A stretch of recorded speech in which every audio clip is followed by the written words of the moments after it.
أشهد أن محمد رسول الله.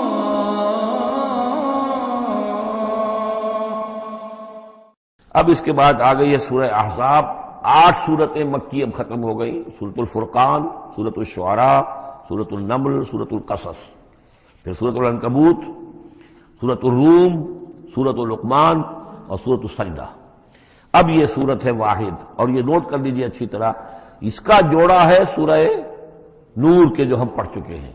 پہلے 14 سورتوں کے بعد ایک سورت آئی مدنی، سورہ نور. اب 8 مکی صورتوں کے بعد ایک سورت آئی ہے، یہ سورہ احزاب.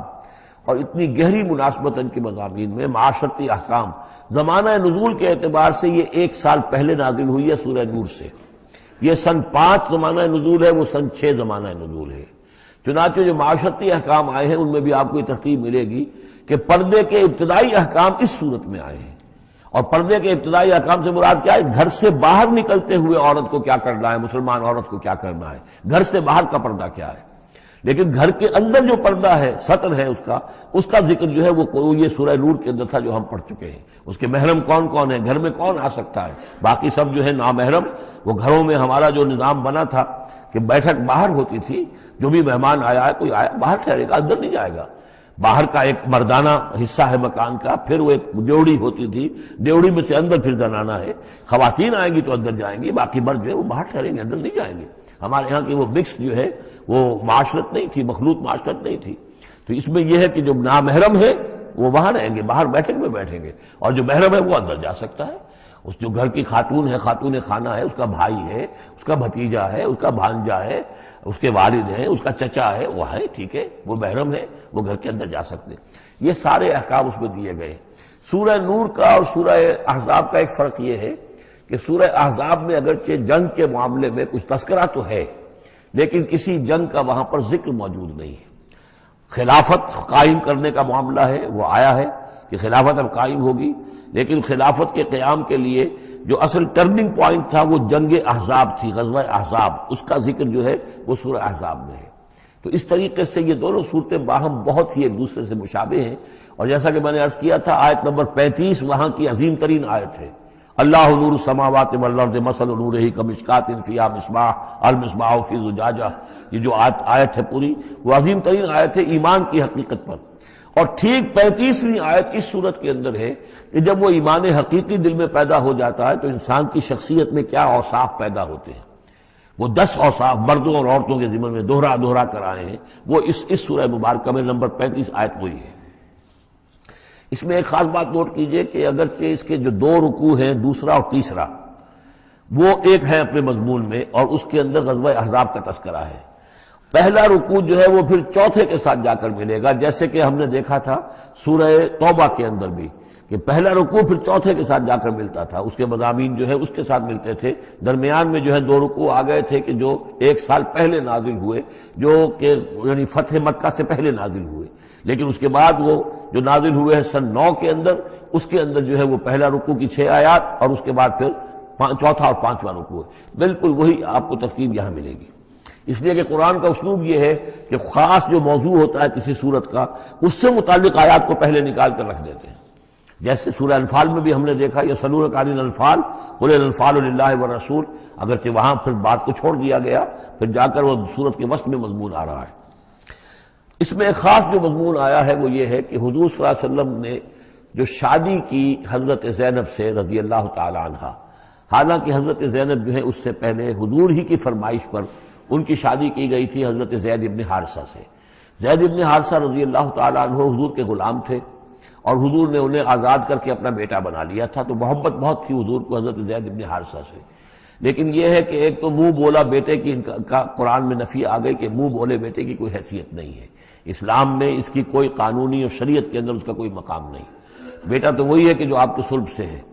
دوسرے یہ کہ اب منہ بولے بیٹے کی بیوی جب حضرت زید نے طلاق دی تو آیا منہ بولے بیٹے کی بیوی سے کوئی شخص جو ہے وہ نکاح کر سکتا ہے؟ کیا وہ محرمات ابدیہ میں سے ہے؟ تو عرب میں رواج یہ تھا کہ چونکہ وہ منہ بولے بیٹے کو بھی سمجھتے تھے کہ جیسے اصلی بیٹا ہے، تو جیسے یہ کہ جو سلبی بیٹا ہے اس کی بیوی سے اگر اس نے طلاق دے دی ہو یا فرض کیجیے بیٹا فوت ہو گیا ہو، تب بھی یہ ہے کہ اس کی جو بیوی ہے، بیوہ ہے یا مطلقہ ہے، اس سے وہ شخص شادی نہیں کر سکتا، شوہر جو فوت ہو گیا ہے یا جس نے طلاق دی اس کا باپ۔ تو یہاں پر اس پہ بڑا طوفان اٹھا، بلکہ یہ کہ حضور کو خود اندیشہ تھا۔ حضور نے ایک طرح سے کہہ کے بہت کہہ سن کر حضرت زینب کو آمادہ کیا تھا کہ وہ شادی کر لیں۔ زینب جو ہے رضی اللہ تعالیٰ عنہ اونچے گھرانے کی، بنو ہاشم کی خاندان سے تعلق رکھنے والی، اور حضرت جو زید ابن حارثہ تھے ان پر غلامی کا داغ لگ چکا تھا۔ تو عرب کی ایک خاص جو ہے ان کے ہاں ایک سوچ تھی، ان کا ایک مزاج تھا، ان کی روایات تھیں، لیکن بہرحال حضرت زینب نے حضور کی فرمائش پر وہ نکاح کر لیا، لیکن یہ کہ ان میں نباہ نہیں ہو سکا۔ حضرت زینب انہیں ذہناً قبول نہیں کر سکی کہ یہ میرے برابر کا ہے یا میری اس کی حیثیت جو ہے وہ واقعی ایسی ہے، یعنی شوہر کو جس طرح آنکھوں پر بٹھانا چاہیے، شوہر سے جس طریقے سے اس کا ادب ہونا چاہیے وہ نہیں کر سکی حضرت زینب۔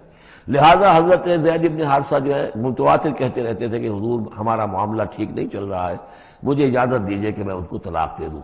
حضور روکتے تھے کہ ایک تو میں نے اس کو کہہ سن کر شادی کروائی، وہ تو اس کے لیے آمادہ بھی نہیں تھی، نہ گھر والے آمادہ تھے، لیکن میرے کہنے سے شادی کر لی انہوں نے۔ اب یہ طلاق دیں گے تو طلاق کا داغ لگے گا ان کے اوپر اور صدمہ ہوگا، تو حضور روکتے رہے۔ لیکن شاید یہ بھی دل میں آپ کے خیال تھا کہ اگر خدا نہ خواستہ زید نے طلاق دے ہی دی تو پھر زینب کی دل جوئی اس کے بغیر ممکن نہیں ہوگی کہ میں خود پھر ان سے شادی کروں، لیکن میں کیسے شادی کروں گا جبکہ میں نے تو زید کو اپنا منہ بولا بیٹا بھی کہا تھا، تو اس حوالے سے تو اسکینڈل بن جائے گا، اور پورے لوگ جو ہیں دشمن تو موجود ہیں، مارے آستین منافقین بھی موجود تھے، وہ اس کو ایک ایشو بنا لیں گے میرے خلاف۔ یہ ہے پس منظر جو پہلے رکوع میں آ رہا ہے۔ یا ایھا النبی اتق اللہ، اے نبی اللہ کا تقوی اختیار کیجئے، ولا تطع الکافرین والمنافقین، اور کافروں اور منافقوں کی باتیں نہ مانیے۔ میں آپ کو اطاعت امر صرف حکم دینے کو نہیں کہتے بلکہ مشورے کو بھی کہتے ہیں، اور اطاعت صرف کسی کا حکم ماننے کو نہیں کہتے، کسی کی بات کو وزن دینا، توجہ سے سننا، یہ بھی اس میں شامل ہے۔ وَلَا تُطِعِ الْكَافِرِينَ وَالْمُنَافِقِينَ، آپ ان کافروں اور منافقین کی بات کا دھیان نہ کریں۔ ان اللہ کان علیما حکیما، یقیناً اللہ تعالی علیم ہے اور حکیم ہے۔ وَاتَّبِعْ مَا یوحیٰ الیک من ربک، اور پیروی کیجئے اس کی کہ جو آپ کی طرف، آپ کے رب کی طرف سے وحی کی جا رہی ہے۔ ان اللہ کان بما تعملون خبیرا، اور جو کچھ تم کرتے ہو اللہ اس سے واقف ہے۔ وتوکل علی اللہ، اور اللہ پر توکل کیجئے۔ وکفی باللہ وکیلا، اور اللہ ہے کافی ہے آپ کے توکل کے لیے، آپ کے لیے سہارا۔ یعنی یہ کہ آپ لوگوں کی جو پروپیگنڈا ہوگا اس کا اندیشہ ہے آپ کو، اس کا بالکل دھیان نہ کیجئے۔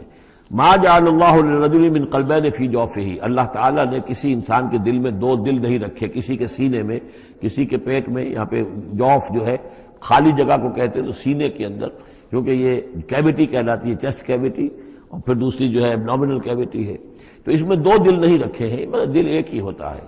اسی طریقے سے گویا کہ بات کہی جا رہی ہے، کہنے کو تو ہم کہہ دیتے ہیں کہ دل جو ہے اور ہمارے دل یکجا ہو گئے ہیں، دل سے دل مل گیا، رہتا تو دل ہی رہتا، ایک ہی رہتا ہے انسان کا اپنا دل۔ لیکن اسی طریقے سے کسی شخص کی دو مائیں نہیں ہوتی، ماں تو وہی ہوتی ہے جس نے اس کو جنا ہے، اور کسی شخص کا بیٹا جو ہے بیٹا وہی ہوتا ہے جو اس کی صلب سے پیدا ہوا ہو، باقی یہ ہے کہ منہ بولا بیٹا جو وہ بیٹا نہیں بن جاتا۔ وما جعل ازواجکم اللہ، اور نہیں اللہ نے بنایا ہے تمہاری ان بیویوں کو، اللہ تظاہرون منہن، کہ جن سے تم زہار کر بیٹھتے ہو۔ یہ زہار کا مضمون سورہ مجادلہ میں آئے گا۔ عربوں میں روایت یہ تھا کہ بہت ناراض ہو گئے، بیوی سے کہہ دیا تم تو میری ماں کی طرح ہو، گویا کہ اب یہ ہمیشہ کے لیے حرام ہو گئے۔ طلاق مغلظ کا بھی مغلظ در مغلظ طلاق ہو گئی، اب وہ کسی طرح بھی اس کے لیے اس سے کوئی تعلق رکھنا جائز نہیں ہے۔ تو یہ زہار جو ہے ماں بنا دیا، کہہ دیا کہ ماں بن گئی، تو گویا کہ ماں بن گئی، لیکن اللہ تعالیٰ کے ہاں وہ ماں نہیں بنتی، ماں تو وہی ہے، جیسا کہ فرمایا وما جعل ازواجکم اللہ تظاہرون منہ امہاتہم، جن سے تم زہار کر بیٹھتے ہو، جنہیں تم یہ کہتے ہو کہ تم میری ماں کے مانند یا ماں کی پیٹھ کے مانند ہو میرے لیے، تو وہ اللہ تمہاری ماں نہیں بن جاتی۔ وما جعل ادعیاکم ابناءکم، نہ تمہارے منہ بولو بیٹوں کو اللہ تعالیٰ نے بیٹا بنایا ہے۔ ذالکم قولکم بافواہکم، یہ تو تمہاری منہ کی باتیں ہیں، منہ سے تم نے وہ جملہ کہہ دیا، تم تو میری ماں کی مانند ہو یا ماں کی پیٹھ کے مانند ہو، اور اسی طریقے سے کہہ دیا تم میرے بیٹے ہو، بیٹا تو وہی ہوگا۔ واللہ یقول الحق، اللہ تعالیٰ حق فرما رہا ہے، وہو یہدی السبیل، اور وہی سیدھے راستے کی طرف ہدایت دینے والا ہے۔ ادعوہم لآبائہم، لوگوں کو پکارا کرو ان کے باپوں کے ساتھ، باپوں کے نام کے ساتھ۔ چنانچہ یہ حکم ہے، اگر آپ نے کسی کو لے لیا ہے، کوئی اپنے بھتیجے کو، بھانجے کو، آپ کے ہاں اولاد نہیں ہے، تو بہت سے مسائل آ جاتے ہیں، لوگ کہتے ہیں کہ میں اپنا نام لکھوا دوں اس کے باپ کی جگہ تاکہ اس کو پتہ نہ چلے، چھوٹے سے بچے کو لے آئے تو اب وہ کیا کہے گا کہ یہ میرے اصل والدین نہیں ہیں، میرے والدین تو وہ تھے، بڑا ہو کر معلوم ہوگا۔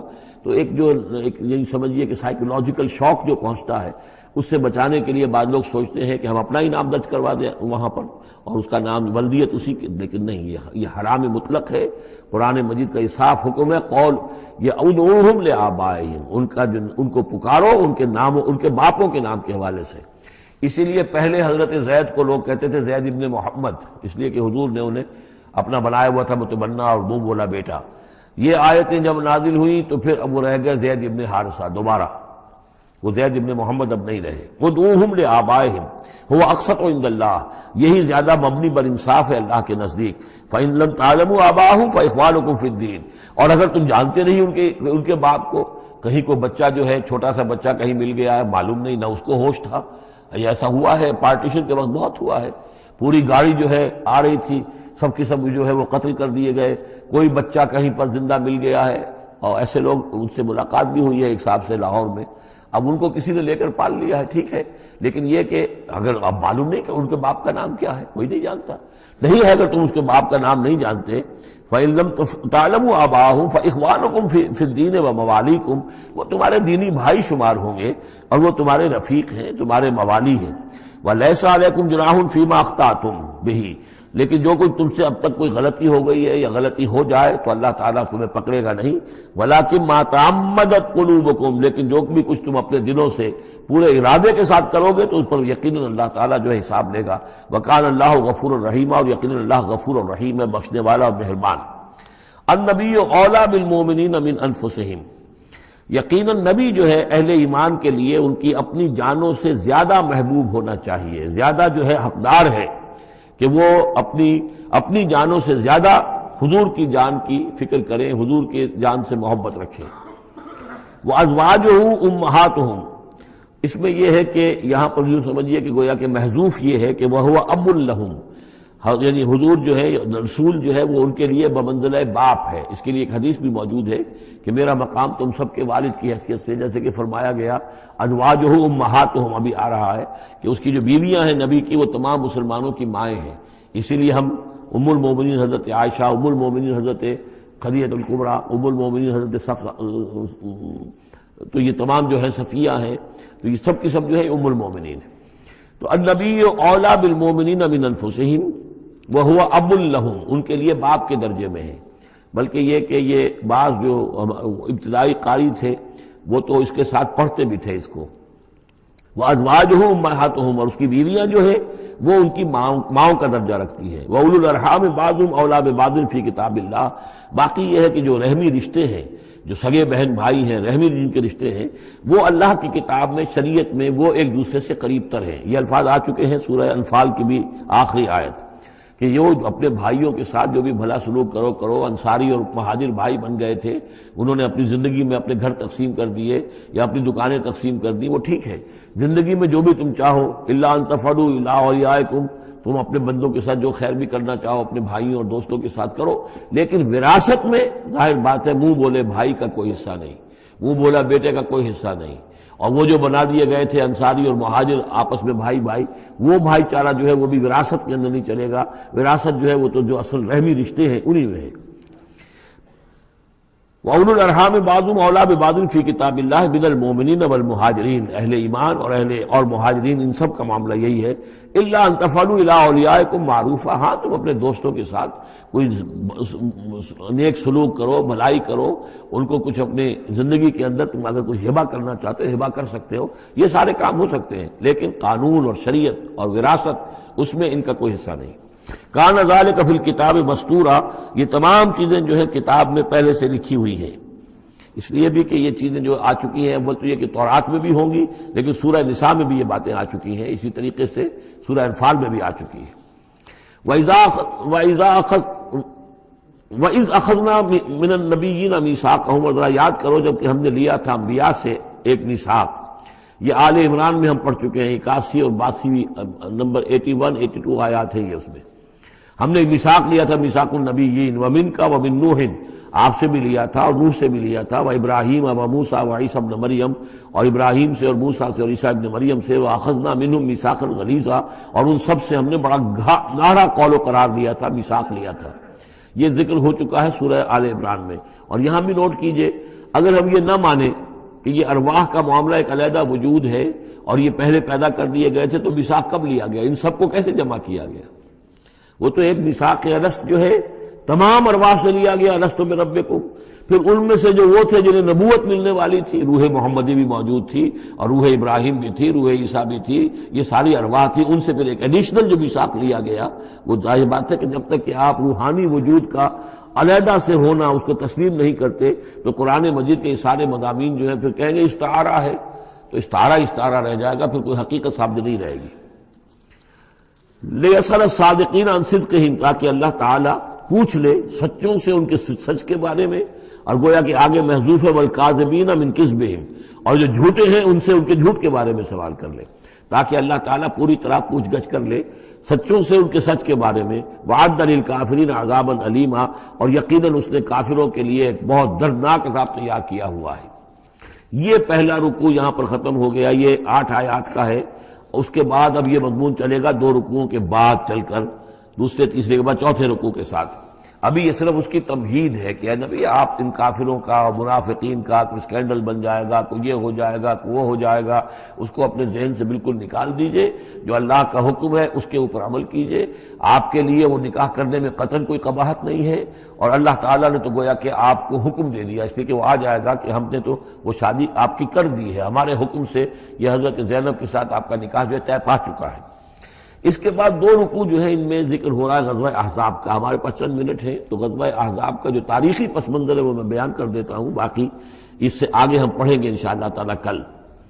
یہ غزوہ ہوا ہے سن 5 میں، اور اس کے لیے جو ہے بڑا اہتمام ہوا ہے۔ سب سے پہلے تو یہ کہ بنو نذیر جو نکال دیے گئے تھے مدینے سے، اور وہ پھر جا کر خیبر وغیرہ میں آباد ہو گئے تھے، اب انہیں مدینے کی یاد آتی تھی، انہیں ستاتی تھی یاد مدینے کی، وہ واپس آنا چاہتے تھے، وہ چاہتے تھے کہ مسلمانوں سے انتقام لے۔ تو انہوں نے پھر یہ ہے، اور اس میں خاص طور پر وہ ابو عامر راہب جس کا تذکرہ ہم پڑھ چکے ہیں سورہ توبہ کے اندر، انہوں نے جو ہے بڑی محنت کر کے ایک طرف قریش کو آمادہ کیا کہ وہ حملہ کریں، دوسری طرف یہ ہے کہ جو نجد کے قبائل تھے غطفان وغیرہ ان کو آمادہ کیا۔ تو یہ ایک گویا سمجھیے کہ متحدہ محاذ بن کر ایک گرینڈ آرمی جو ہے وہ آئی، 12,000 کی فوج، جو عرب میں یوں سمجھیے کہ یہ کوئی انہونی سی بات تھی کہ کوئی اتنی بھی قوت، وہ شمال سے بھی آئے، جنوب سے بھی آئے، اور مغرب سے بھی آئے، مشرق سے بھی آئے۔ اس کا نقشہ تو بعد میں جب ہم پڑھیں گے تو کھل جائے گا۔ اب انہوں نے آ کر گھیر لیا مدینے کو، محاصرہ کر کے پڑ گئے۔ اتنی بڑی فوج حضور کے پاس کل اس وقت جو تعداد بنتی تھی 3,000 کی تھی مدینے کے اندر، جن میں کہ منافقین بھی تھے۔ اور دوسری یہ کہ عقب میں وہ بنو قریظہ بھی موجود تھے، ایک قبیلہ بڑے طاقتور قبیلہ تھا، بڑا قبیلہ تھا، ان کی گڑھیاں تھیں، ان کے قلعے تھے، وہ موجود تھے۔ اب پیچھے وہ موجود ہیں، اندیشہ ہے کہ کہیں وہ غداری کریں، جیسے کہ اس سے پہلے بنو قینقاع نے کی یا بنو نذیر نے کی، اس وقت وہ غداری کریں گے، اور اس کی خبریں بھی مل گئی تھی کہ سلسلہ جنبانی ہو چکا ہے اور باہر سے وہ لشکر آ گیا ہے۔ 2 طرف مدینے کے حرات ہیں، چٹانیں ہیں لاوے کی، سیاہ پتھر ہیں اور چکنے ہیں، ان کے اوپر نہ اونٹ چل سکتا ہے اور نہ گھوڑا دوڑ سکتا ہے۔ تو وہ جو حرات ہیں مدینے کے 2 طرف، وہ تو گویا کہ ایک اللہ تعالیٰ کی طرف سے ایک نیچرل پروٹیکشن جو ہے مدینہ کو ملی ہوئی ہے۔ اب 2 طرف جو رہ گئے تو اس میں پیچھے تھے یہ عقب میں جو ہے یہ بنو قریظہ کی گڑھیاں تھیں، اور سامنے کا علاقہ تھا کہ جہاں سے لشکر آ کر جو ہے انہوں نے جو حملہ کرنا تھا۔ تو پھر حضرت سلمان فارسی کے مشورے پر جب یہ مشورہ کیا حضور نے کہ اب اس طرح کیا کیا جائے، اتنا بڑی فوج آ گئی ہے، تو انہوں نے پھر بتایا کہ ہمارے ہاں یہ ایران میں یہ رواج ہے کہ جب اس طرح کی سچویشن ہو تو کھلے میدان میں جا کر لڑنے کی بجائے ہم خندق کھود لیتے ہیں، تاکہ اس خندق کے اندر سے ہو کر پھر یہ ہے کہ جو بھی چھلانگ مار کے آئے گا خندق میں سے اس کو عبور کر کے آئے گا تو ان کے ساتھ مقابلہ کرنا آسان ہے۔ ایک ایک کر کے آئیں گے، 10-10 آئیں گے، ایک دم پورا لشکر جو ہے دوڑ کر جو ہے کیولری ان کی جو ہے گھوڑے دوڑا کر تو نہیں آ سکتے۔ تو اس حوالے سے پھر خندق کھودی گئی۔ بہت ہی یعنی رصد کم تھا، فاقے لوگوں کو ہو رہے تھے، 2-2 3-3 دن کے کھانے کو کچھ نہیں ملا، سردی شدید تھی، اس موسم میں پھر طے ہوا کہ خندق کھودو، تو مسلمان خندق بھی کھود رہے تھے، اور اسی دوران یہ خبر بھی مل گئی کہ بنو قریظہ بھی بغاوت پر اور بدعہدی پر آمادہ ہیں۔ یعنی ہر اعتبار سے یہ سمجھ لیجئے کہ اللہ تعالیٰ نے اہل ایمان کے صبر اور امتحان کے لیے ایک بہت ہی سخت خوفناک صورت پیدا کر دی۔ اگرچہ اس کے بعد ہوا کیا، اس میں یہ ہے کہ ایک حضرت نعیم تھے ابو مسعود الاشجعی، نعیم بن ابن مسعود اشجعی، انہوں نے ایک بڑی تدبیر کی، حضور سے آ کر اجازت بھی دی۔ اشجعی قبیلے کے تھے، وہ باہر کے تھے، مدینے کے نہیں تھے، کہ حضور اگر آپ مجھے اجازت دیں تو میں ان کے مابین کچھ آپس میں بد اعتمادی پیدا کر دوں۔ بنو قریظہ کے پاس گئے کہ دیکھو تم یہاں رہتے ہو، یہ تو باہر سے آئے ہیں، فرض کریں چلیے آپ یہ سمجھتے ہیں کہ وہ جیت جائیں گے اور محمد اور ان کے ساتھیوں کو تم ختم کر دو گے، لیکن یہ بھی سوچو کہ اگر برعکس ہو گیا 10%، 20%، 30%، کوئی امکان ہے کہ نہیں؟ تو تم کیا کرو گے؟ تمہیں تو یہاں رہنا ہے، پھر محمد کے ساتھ پھر تمہارا معاملہ ہوگا، اور ہو سکتا ہے کہ وہ چھوڑ کر چلے جائیں پھر۔ تو تم ایسے کرو کہ ان سے مانگو کہ کچھ لوگ ہاسٹیجز تمہیں دیں اپنے، تاکہ ان کو یقین یہ رہے، تمہیں یقین رہے کہ وہ اپنے وعدے سے پھریں گے نہیں، جو بھی وعدہ انہوں نے کیا ہے تمہارے ساتھ مدد کرنے کا، اور تمہارا جو اندر سے تم مسلمانوں پر حملہ کرو گے تو جو کچھ بھی ان کے وعدے وہ پورے کریں گے۔ انہوں نے کہا بات تو ٹھیک ہے، یہ نعیم جو کہہ رہا ہے یہ بات صحیح ہے۔ تو انہوں نے وہ مطالبہ کیا ان سے، قریش سے، اور وہ جو لشکر باہر پڑے ہوئے تھے 12,000 کے، کہ آپ اپنے کچھ آدمی ہمارے پاس بھیجیے تاکہ ہمیں اعتماد رہے، ہمارے پاس وہ رہیں گے ہاسٹیجز کی حیثیت سے، کہ ہمیں یقین رہے کہ آپ اپنی بات پوری کریں گے۔ ادھر سے جا کے ان سے کہا کہ وہ تم ان کے اوپر کیسے اعتماد کر رہے، وہ تو تمہارے اوپر اعتماد ہی نہیں کرتے، تم سے آدمی مانگ رہے ہیں۔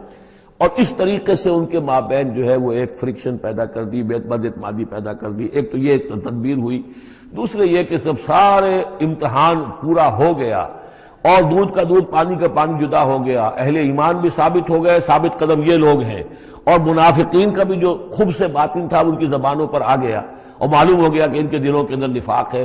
پھر اللہ تعالیٰ نے ایک تیز آندھی بھیجی، وہ آندھی ایسی آئی، جھکڑ ایسا آیا کہ وہ لشکر جو تھا اس کے خیمے اڑ گئے، جہاں دیگیں چڑھی ہوئی تھی چولہوں کے اوپر آگ لگ گئی، اور اس سے ایک افراتفری پیدا ہوئی جس کے نتیجے میں وہ لشکر انہوں نے وہاں سے کیمپ اٹھایا اور چلے گئے۔ باقاعدہ کوئی بڑی لڑائی کی کوئی شکل پیدا ہی نہیں ہوئی، لیکن اللہ نے بس امتحان جو ہے ایک شدید مسلمانوں کا لے لیا۔ یا ایھا الذین آمنوا اذکروا نعمت اللہ علیکم اذ جاءتکم جنود علیہم ریحا وجنودا لم تروها وکان اللہ بما تعملون بصیرا صدق اللہ العظیم۔ رب اشرح لی صدری ویسر لی امری واحلل عقدۃ من لسانی یفقہوا قولی۔ اللہم ربنا الہمنا رشدنا واعذنا من شرور انفسنا، اللہم ارنا الحق حقا وارزقنا اتباعہ وارنا الباطل باطلا وارزقنا اجتنابہ، اللہم وفقنا لما تحب وترضى۔ اللہم ربنا آنس وحشتنا فی قبورنا وارحمنا بالقرآن العظیم، اللہم اجعلہ لنا اماما ونورا وہدا ورحمہ، اللہم ذکرنا منہ ما نسینا وعلمنا منہ ما جہلنا وارزقنا تلاوتہ آناء اللیل واطراف النہار واجعلہ لنا حجتا یا رب العالمین، آمین۔ سورہ احزاب کے پہلے رکوع کا ہم ترجمہ کر چکے ہیں، اور میں بتا چکا ہوں آپ کو کہ اس کا جو مضامین کا سلسلہ ہے وہ اب چوتھے رکوع کے ساتھ جڑے گا۔ درمیان میں جو 2 رکوع آئے ہیں، دوسرا اور تیسرا، یہ دونوں غزوہ احزاب کے ضمن میں ہیں۔ غزوہ احزاب کا بھی جو کچھ مختصر سا تاریخی پس منظر اور اس کے حالات میں آپ کو بتا چکا ہوں کہ اللہ تعالیٰ نے ایسی سچویشن پیدا فرما دی کہ جس میں مسلمانوں کے لیے شدید ترین اور سخت ترین امتحان ہو گیا۔ جو میرا اپنا اندازہ ہے واللہ عالم، ذاتی اعتبار سے جس قدر شدید معاملہ حضور کے ساتھ ہوا ہے طائف میں، ذاتی اعتبار سے ظاہر بات ہے کہ وہاں شخصاً آپ پر ہوئی زیادتی جو ہوئی ہے، اور ایک بہت بڑا امتحان اجتماعی سطح پر مسلمانوں کے لیے اسی شدت کا امتحان اور اسی درجے کی آزمائش جو ہے وہ غزوہ احزاب کے موقع پر آئی ہے۔ 12,000 کا لشکر آ کر مدینے کو گھیر کر پڑ گیا ہے۔ اور یہ کہ مدینے میں نہ صرف یہ کہ کل نفری 3,000 کی ہے جس میں منافقین بھی ہیں، پھر یہ کہ ان کی پشت پر وہ ایک قبیلہ جو ہے یہود کا بنو قریظہ، ابھی تک اس نے بدعہدی نہیں کی تھی لیکن اب پورا اندیشہ تھا کہ بدعہدی کرے گا، اور وہ چنانچہ اسی محاصرے کے دوران میں اس نے بدعہدی کی بھی، اور ان کی سلسلہ جنبانی ہو بھی گئی تھی باہر سے آنے والے جو حملہ آور تھے ان کے ساتھ۔ بہرحال اس صورتحال میں جبکہ رسد کی بہت کمی تھی، شدید قحط کی کیفیت تھی، شدید سردی کا موسم ہے، سردی میں ویسے بھی انسان کو غذا کی زیادہ ضرورت ہوتی ہے، اس حال میں پھر خندق کھودنی پڑی مسلمانوں کو۔ تو یوں سمجھیے کہ جو شدید ترین امتحان ہو سکتا تھا وہ اللہ نے لے لیا، جس کا نتیجہ کیا نکلا؟ جو منافق اپنے دلوں میں نفاق کو چھپائے ہوئے تھے وہ نفاق ظاہر ہو گیا، ان کی زبانوں پر آ گیا، اور یہی اصل میں آزمائش کا اصل مقصود ہے، لیمیز الخبیث من الطیب، کہ اللہ تعالیٰ خبیث کو اور طیب کو علیحدہ علیحدہ کر دے، ممیز کر دے، جیسا کہ سورہ عنکبوت کے ہم نے پہلے رکوع میں 2 مرتبہ وَلَيَعْلَمَنَّ اللَّهُ الَّذِينَ صَدَقُوا وَلَيَعْلَمَنَّ الْكَاذِبِينَ وَلَيَعْلَمَنَّ الَّذِينَ آمَنُوا وَلَيَعْلَمَنَّ الْمُنَافِقِينَ، اللہ تعالیٰ واضح کر دے گا، کھول کر رکھ دے گا کہ کون ہے سچے اور کون ہے جھوٹے، یعنی کون ہے حقیقتاً مومن اور کون ہے منافق۔ تو اس کا یہ فنومینن ہے، یہ گویا کہ جیسے کہ اس وقت سن 5 نبوی میں شدید ترین حالات ہو گئے تھے غلاموں کے لیے، نوجوانوں کے لیے۔ ظاہر بات ہے کہ حضور پر تو اس طرح کی دست درازی نہیں کر سکتے تھے مکے کے لوگ، لیکن غلام تھے یا نوجوان تھے ان کے اوپر جو ہے جس شدید قسم کی آزمائش آ گئی تھی، اسی طرح کی گویا کہ آزمائش سن 5 نبوی میں یہ غزوہ احزاب کی شکل میں مدنی دور میں آ گئی ہے۔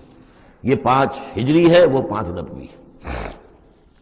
یا ایھا الذین آمنوا اذکروا نعمت اللہ علیکم، اہل ایمان یاد کرو اللہ کے اس انعام کو جو تم پر ہوا، اذ جاءتکم جنود، جب تمہارے پاس تم پر حملہ آور ہوئے بہت سے لشکر، بنو غطفان آئے، بنو فزارہ آئے مشرق کی طرف سے، اور جنوب اور مغرب کی طرف سے جو ہے چلے آ رہے ہیں قریش، اور ان کو جو ہے پوری سپورٹ حاصل ہے شمال سے یہود کی، ان میں وہ کہ بنو نذیر بھی ہیں کہ جو مدینہ ہی سے نکالے گئے تھے، اور اس کے علاوہ یہ کہ خیبر کے یہودی بھی ہیں۔ فارسلنا علیہم ریحًا، تو جب وہ لشکر آ گئے تم پر حملہ آور ہوئے تو ہم نے ان پر ایک آندھی بھیج دی، ایک تیز جھکڑ بھیج دیا، وجنودا لم تروها، وہ آندھی تو تم نے بھی دیکھی کہ آندھی آئی ہے، لیکن یہ کہ اور لشکر بھی ہم نے اتارے تھے جو تم نے نہیں دیکھے، یعنی فرشتے۔ وکان اللہ بما تعملون بصیرا، اور جو کچھ تم کر رہے تھے اللہ اسے دیکھ رہا تھا۔ کون اب کس کے منہ پر، کس کی زبان پر نفاق آ گیا ہے، کس کا ایمان اور پختہ ہو گیا ہے۔ تو یہ ایک جملے میں گویا کہ پوری داستان کو تو اللہ نے سمجھ لیا۔ 20-25 دن تک محاصرہ رہا، اکا دکا مبارزت ہوئی، عمرو بن عبد ود آیا، تو ان کا بہت ہی پورے عرب کا معنی ہوا جو ہے، وہ شہ سوار بھی تھا اور بہت بڑا وہ لڑاکا آدمی، 90 برس کی عمر، لیکن یہ کہ اس کے مقابلے میں آنے کی کوئی جرت نہیں کرتا تھا۔ جب وہ آیا ہے اور اس نے اپنے گھوڑے کو وہ ایڑ لگائی ہے کہ چھلانگ مار کر پوری جو تھی وہ خندق اس کو پار کر کے آ گیا، اور اکیلا ادھر آ کے کھڑا ہو گیا کہ آؤ کوئی ہے تمہارا مقابلہ وہ جو مجھ سے کر سکے۔ بہرحال سب لوگ ششدر حیران کہ اب اس کے مقابلے میں کون جائے۔ بالآخر حضرت علی نکلے رضی اللہ تعالیٰ عنہ، تو حضرت علی نے اس سے کہا، بلکہ اس نے کہا میرے مقابلے میں جو کوئی بھی آتا ہے، میری عادت ہے یہ کہ میں اسے پہلے 3 مواقع دیتا ہوں کہ وہ کوئی درخواست مجھ سے کرے جو منظور کر لوں۔ حضرت علی نے کہا میری پہلی درخواست یہ ہے کہ تم ایمان لے آؤ۔ نہیں یہ نہیں ہو سکتا۔ اچھا دوسری درخواست میری یہ ہے کہ تم جنگ سے واپس چلے جاؤ۔ انہوں نے کہا یہ بھی نہیں ہو سکتا۔ تیسری بولو۔ تو حضرت علی نے فرمایا اچھا آؤ اب پھر مقابلے میں آؤ، یہ تیسری درخواست یہ ہے کہ آؤ مجھ سے مقابلہ کرو۔ تو وہ ہنسا، کہتا لگایا کہ میرا اندازہ نہیں تھا کہ پورے عرب میں کوئی شخص مجھے یہ بھی کہہ سکتا ہے کہ مجھ سے آؤ مقابلہ کرو۔ بہرحال حضرت علی نے اسے واصل جہنم کیا رضی اللہ تعالی عنہ وارضاہ۔ تو اس قسم کی اکی دکی مبارزتیں ہوئیں، کوئی باقاعدہ جس کو کہتے ہیں کوئی مٹ بھیڑ لشکروں کی وہ نہیں ہو سکی، لیکن یہ کہ 25 دن کا محاصرہ طول کھینچ گیا تھا۔ ادھر وہ حضرت نعیم ابن مسعود اشجعی نے جو بھی کچھ سلسلہ جنبانی کیا، کوئی سری جھوٹ تو نہیں بولا، لیکن یہ کہ ایک توریے کے انداز میں ایسی شکل پیدا کر دی کہ جس سے بنی قریظہ کے اور ان کے درمیان بھی کم سے کم بد اعتمادی ضرور پیدا ہو گئی فوری طور پر۔ پھر وہ آندھی آئی شدید، اور اللہ نے جو فرشتے بھیجے انہوں نے کیا کیا یہ ہمیں نہیں معلوم، کیا شکل اختیار کی، کہ بہرحال وہ سب کے سب اپنے پڑاؤ اٹھا کر اور چلے گئے۔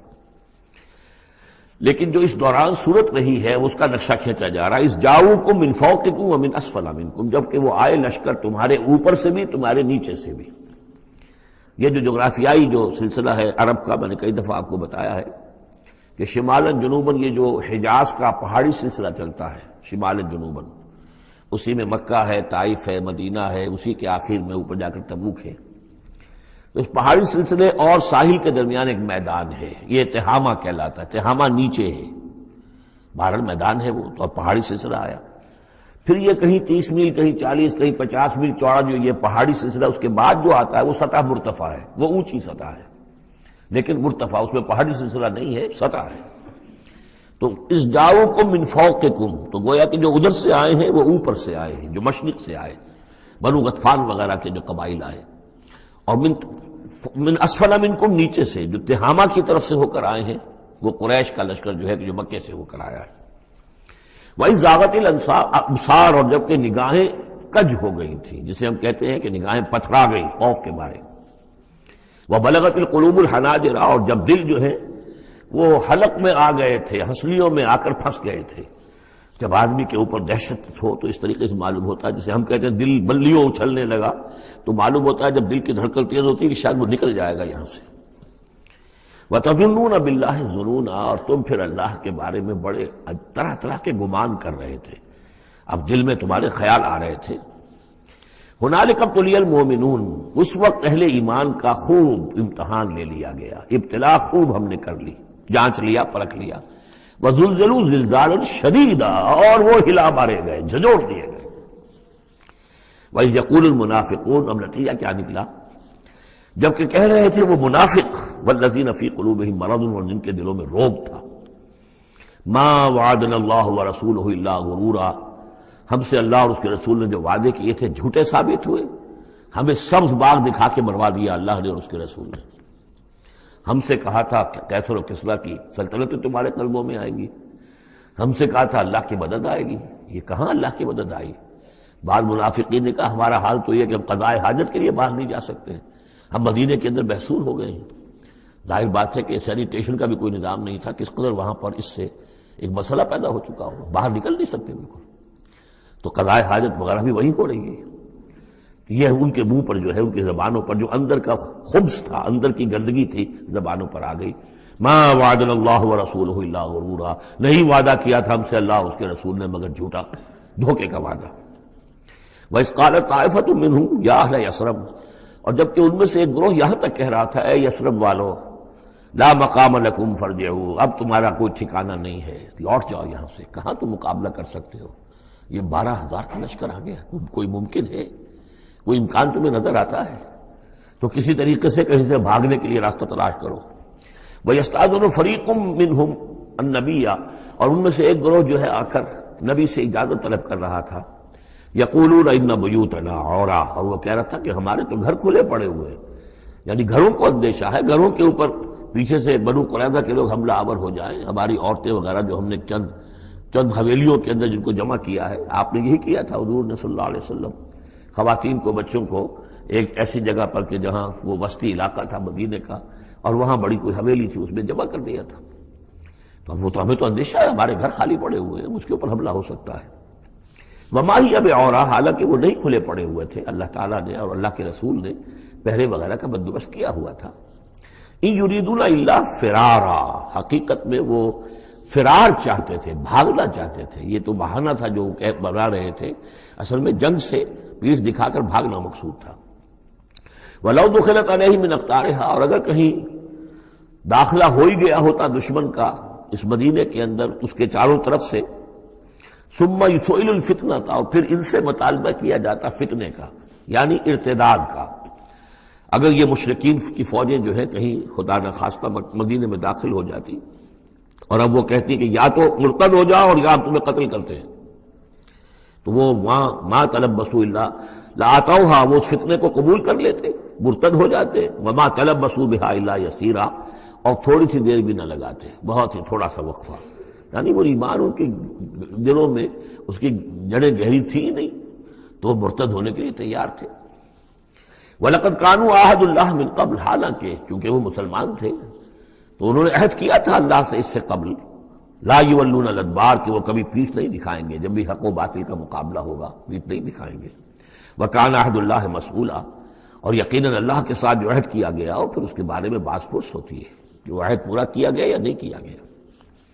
قُلْ لَن يَنفَعَكُمُ الْفِرَارُ إِنْ فَرَرْتُم مِّنَ الْمَوْتِ، اے نبی ان سے کہہ دیجئے کہ تمہیں یہ بھاگنا اور فرار مفید نہیں ہو سکتا اگر تم موت سے بھاگ رہے ہو، اب القتل یا قتل سے، اس لیے کہ موت تو ہر جگہ آ سکتی ہے۔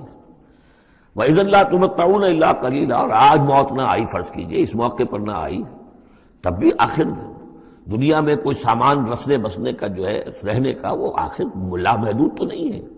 لا طلب ثم لا تمتعون الا قلیلا، نہیں تمہیں ساز و سامان ملے گا دنیا کی زندگی کا مگر تھوڑا سا، کچھ دن اور جی لو گے۔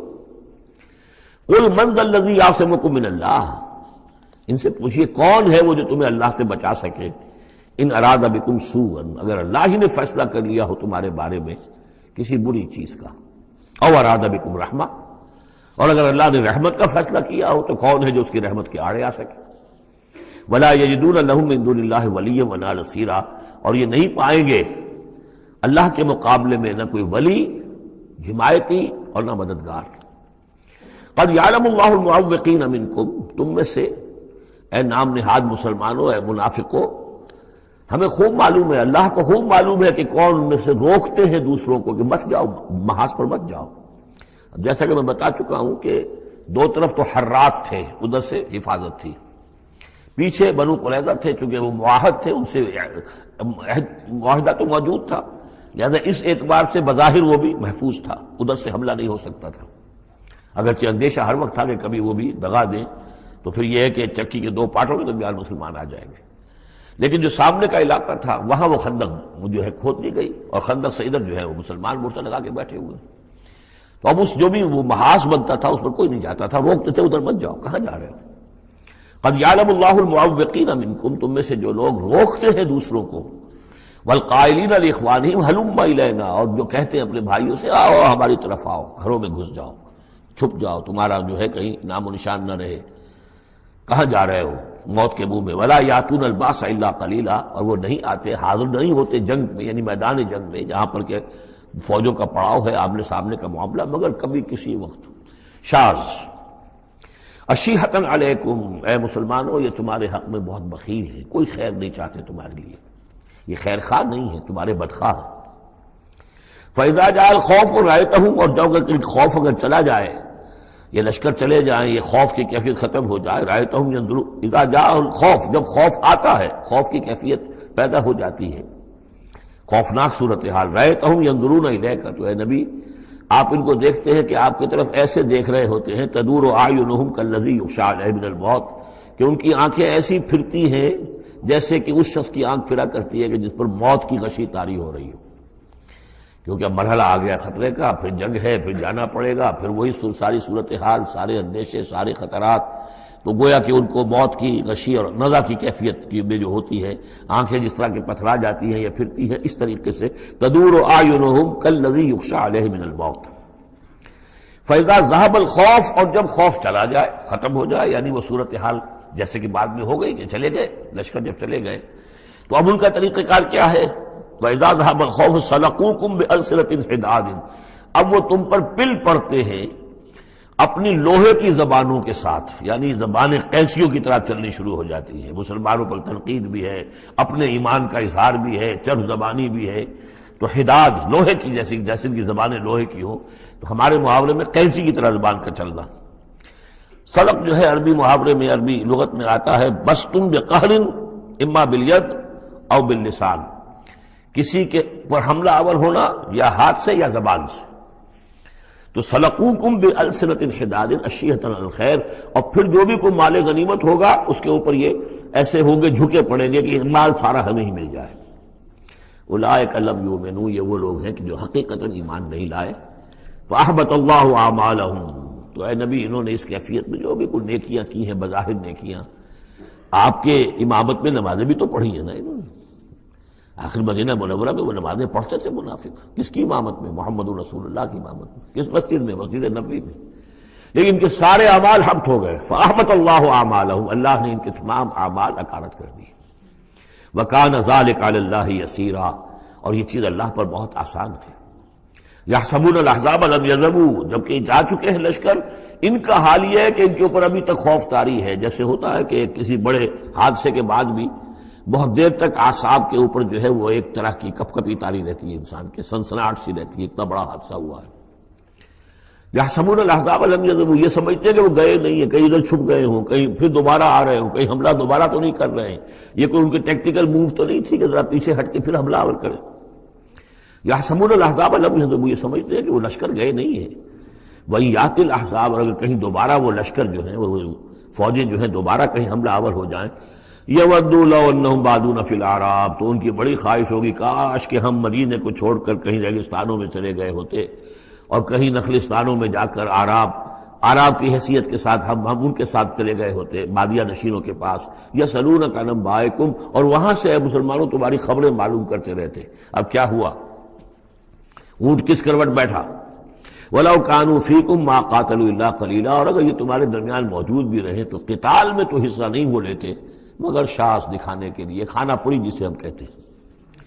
اب ایک کردار تو یہ ہے جو سامنے آ گیا، دوسرا کردار کیا ہے؟ لَقَدْ كَانَ لَكُمْ فِي رَسُولِ اللَّهِ أُسْوَةٌ حَسَنَةٌ، دوسرے کردار کا جو دوسری تصویر ہے، اس کا جو خورشید ہے، سورج ہے، وہ محمد رسول اللہ کا کردار ہے۔ فرمایا اے مسلمانوں تمہارے لیے اللہ کے رسول میں ایک اسوہ ہے، نمونہ ہے، بہترین نمونہ۔ اب یہ بات نوٹ کرنے کی ہے کہ یہ آیت ہمارے ہاں سیرت کی تقاریر ہوں، کوئی میلاد کی محفلیں ہوں، کوئی وعظ ہو تو اس میں بہت پڑھی جاتی ہے یہ آیت اسوہ حسنہ، لیکن عام طور پر ہمارے یہاں اسوہ حسنہ کیا ہے؟ چھوٹی چھوٹی سنتیں، ان کا تذکرہ ہوگا۔ مسواک کرنا بھی اسوہ ہے، ٹھیک ہے، اسی طریقے سے اور سنتیں ہیں۔ مسجد میں داخل ہو تو داہنا پاؤں آگے آنا چاہیے، بایاں نہیں، ٹھیک ہے، ہونا چاہیے، ایک شخص کو کرنا چاہیے، اہتمام کرنا چاہیے، حضور کا یہی معمول تھا۔ یہ سب بھی اسوے میں شامل ہے۔ اصل اسوہ یہ ہے کفر کے مقابلے میں جان ہتھیلی پر رکھ کر میدان میں آنا، یہ ہے اسوہ۔ یہ اسوہ ہماری نگاہوں سے اوجھل ہے۔ محمد رسول اللہ کا مثالی کردار کس اعتبار سے؟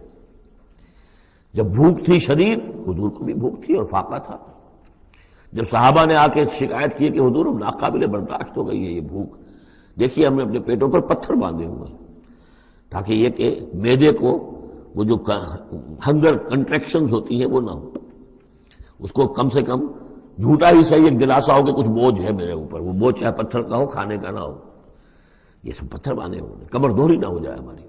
حضور نے اپنا کرتا اٹھا کے دکھایا، وہاں 2 پتھر بندھے ہوئے، اور اسی حال میں جب صحابہ کدالیں چلا رہے ہیں، کھود رہے ہیں، تو حضور جو ہے اپنے کندھے پر بڑے بڑے پتھر اٹھا کر لے جا کر اور باہر پھینک رہے ہیں۔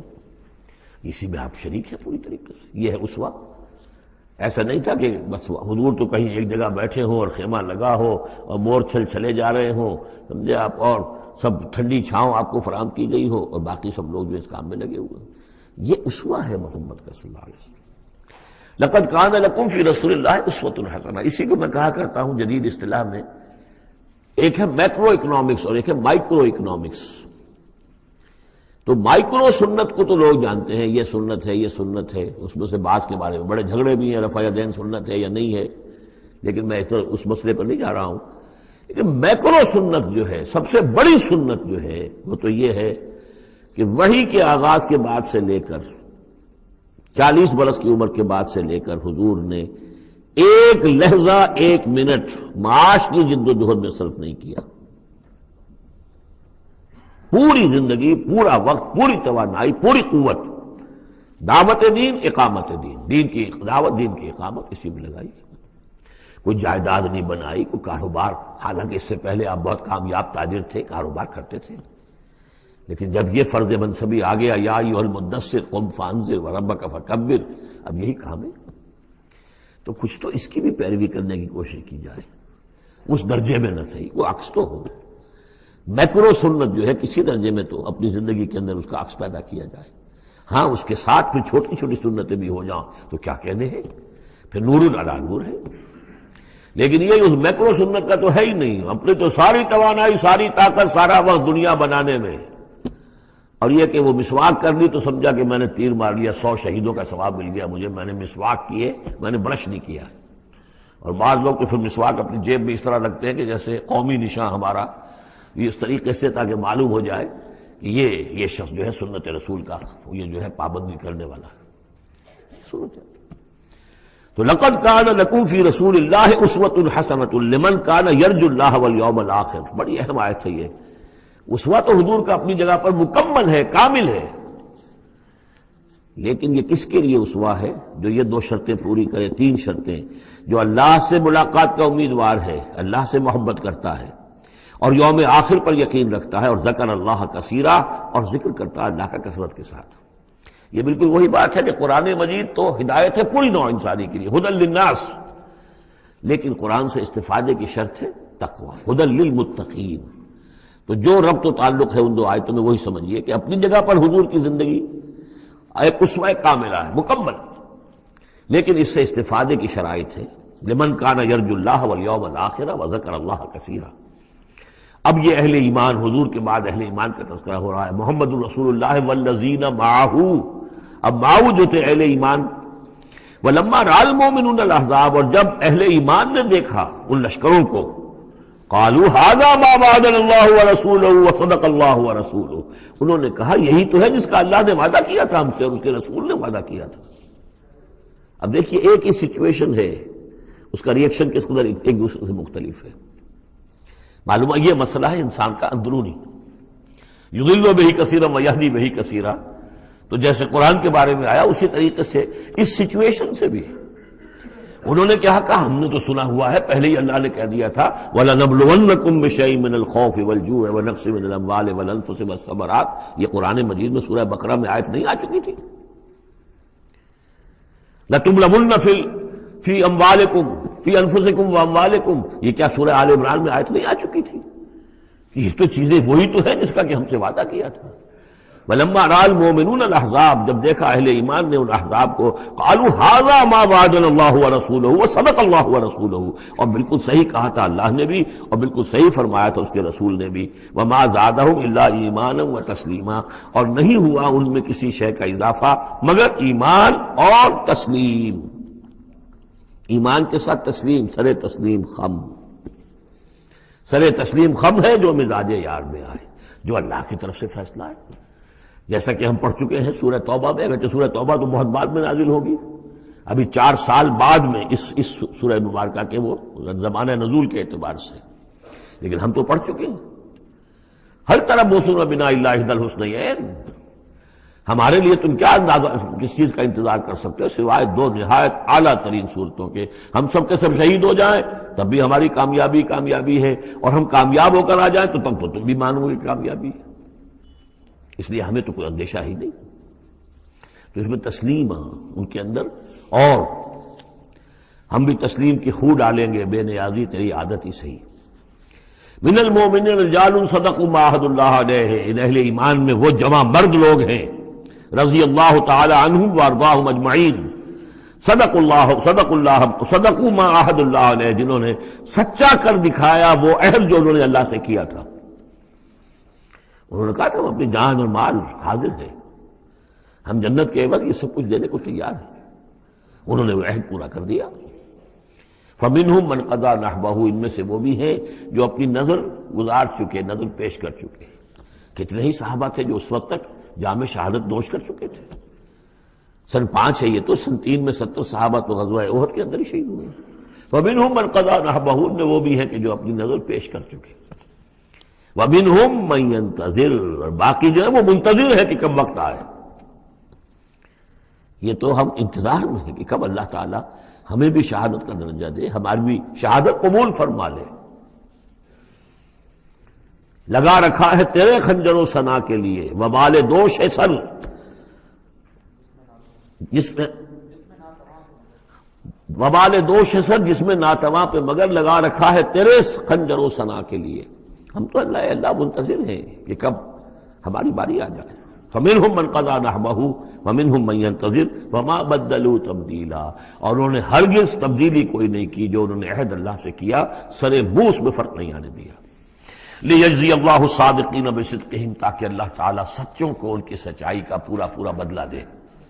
وَيُعَذِّبَ الْمُنَافِقِينَ إِنْ شَاءَ أَوْ يَتُوبَ عَلَيْهِمْ، اور ان منافقوں کو چاہے تو ان پر عذاب بھیج دے اور چاہے تو ابھی ان کی توبہ قبول کر لے، انہیں توبہ کا موقع دے دے۔ یہ میں بتا چکا ہوں کہ آخری جو فیصلہ ہوا وہ جب کہ غزوہ تبوک کا معاملہ ہوا ہے، پھر آخری فیصلے ہوئے ہیں۔ یا سورہ نساء جو ہے اس کے اندر بھی وہ آیت آ گئی تھی کہ فی الدرک الاسفل من النار، لیکن آخری چیز کہ اے نبی استغفر لہم او لا تستغفر لہم ان تستغفر لہم 70 مرۃ فلن یغفر اللہ لہم، کہ اب آپ ان منافقوں کے لیے استغفار کریں یا نہ کریں، اگر 70 مرتبہ بھی استغفار کریں گے تب بھی اللہ ان کو معاف نہیں فرمائے گا۔ ان اللہ کان غفور الرحیم، یقینا اللہ غفور الرحیم ہے۔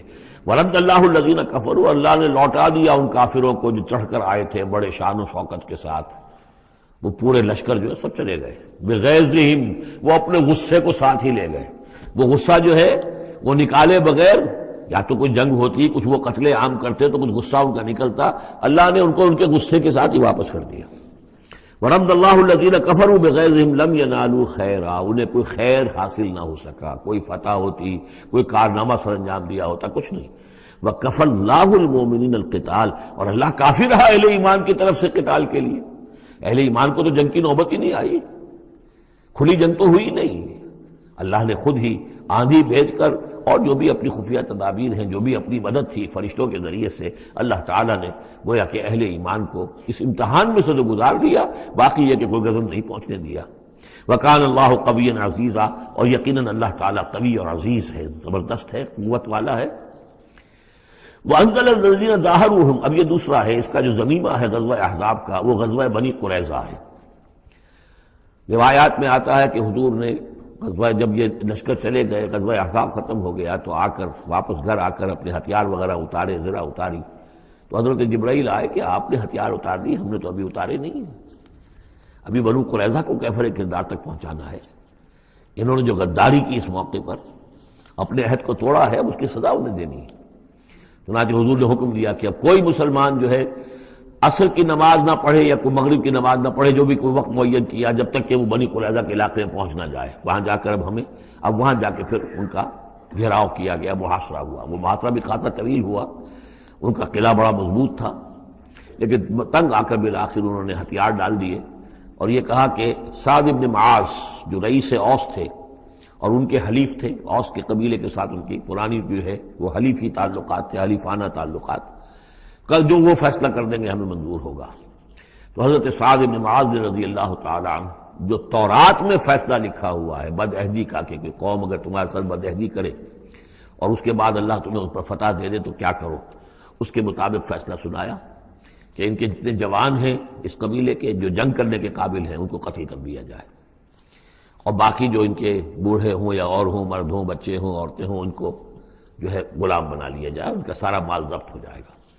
تو بدترین سزا جو ہے ان تین قبیلوں میں سے، جن میں سے ایک قبیلہ تھا بنی قینقاع کا، ایک تھا بنو نضیر، یہ دونوں تو صرف جلا وطن ہوئے، لیکن بدترین سزا پھر ان کو دی گئی ہے۔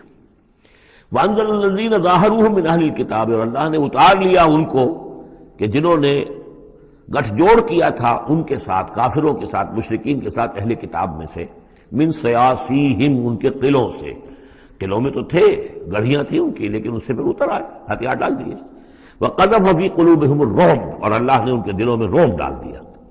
فَرِيقًا تَقْتُلُونَ، تو اب تم ایک ان میں سے کچھ کو تم قتل کر رہے ہو، وَتَأْسِرُونَ فَرِيقًا، اور کچھ کو تم نے اسیر بنا لیا ہے اور قیدی بنا لیا ہے، حضرت سعد بن معاذ کے فیصلے کے مطابق۔ وَأَوْرَثَكُمْ أَرْضَهُمْ وَدِيَارَهُمْ، اللہ نے تمہیں وارث بنا دیا ان کی زمینوں کا بھی اور ان کے مکانوں کا، گھروں کا، ان کے قلعوں کا، وَأَمْوَالَهُمْ، اور ان کے اموال کا، وَأَرْضًا لَّن تَطَئُوهَا، اور ابھی بہت سی زمینیں ہیں جن پہ ابھی تمہارے قدم نہیں گئے، اللہ تعالیٰ تمہیں وہ دے گا۔ چنانچہ اس کے بعد اللہ نے فتح دینی جو شروع کی ہے۔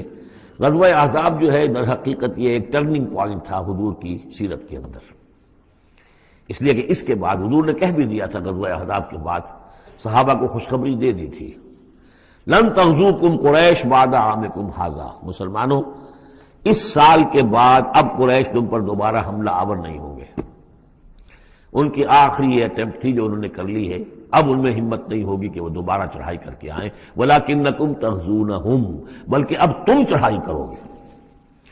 وہ چڑھائی اگلے ہی سال سن 6 میں حضور نے کی، لیکن حضور نے کس طرح کی چڑھائی کی کہ عمرے کے لیے جا رہے ہیں ہم تو، ہتھیار نہیں ہے، ہتھیار بند ہے، احرام باندھا ہوا ہے۔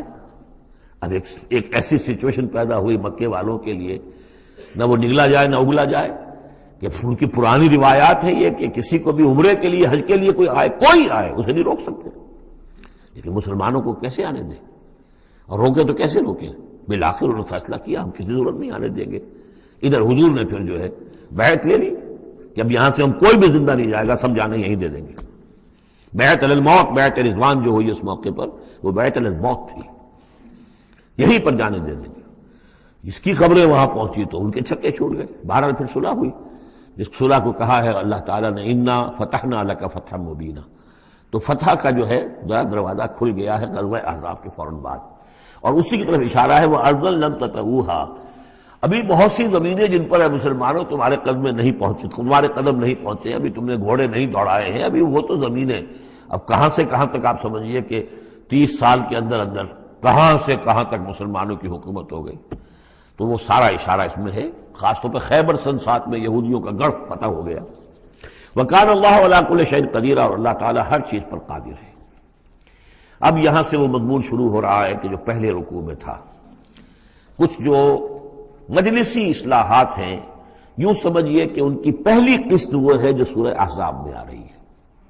5ویں سال عرب میں پردے کا رواج نہیں تھا، چادر کا رواج تھا، مرد بھی عورت بھی، باہر جب نکلتا تھا تو ایک لمبی سی چادر لے کر، لیکن یہ کہ مردوں کے صرف کندھے پر وہ پڑی ہوتی تھی، عورتیں یہ ضرور تھا کہ اسے اپنا تقریباً پورے جسم میں وہ لپیٹ لیتی تھی اس میں، لیکن چہرے کا کچھ نہیں، سر پہ کچھ نہیں، سر پر اگر ہو گیا ورنہ چہرہ کھلا۔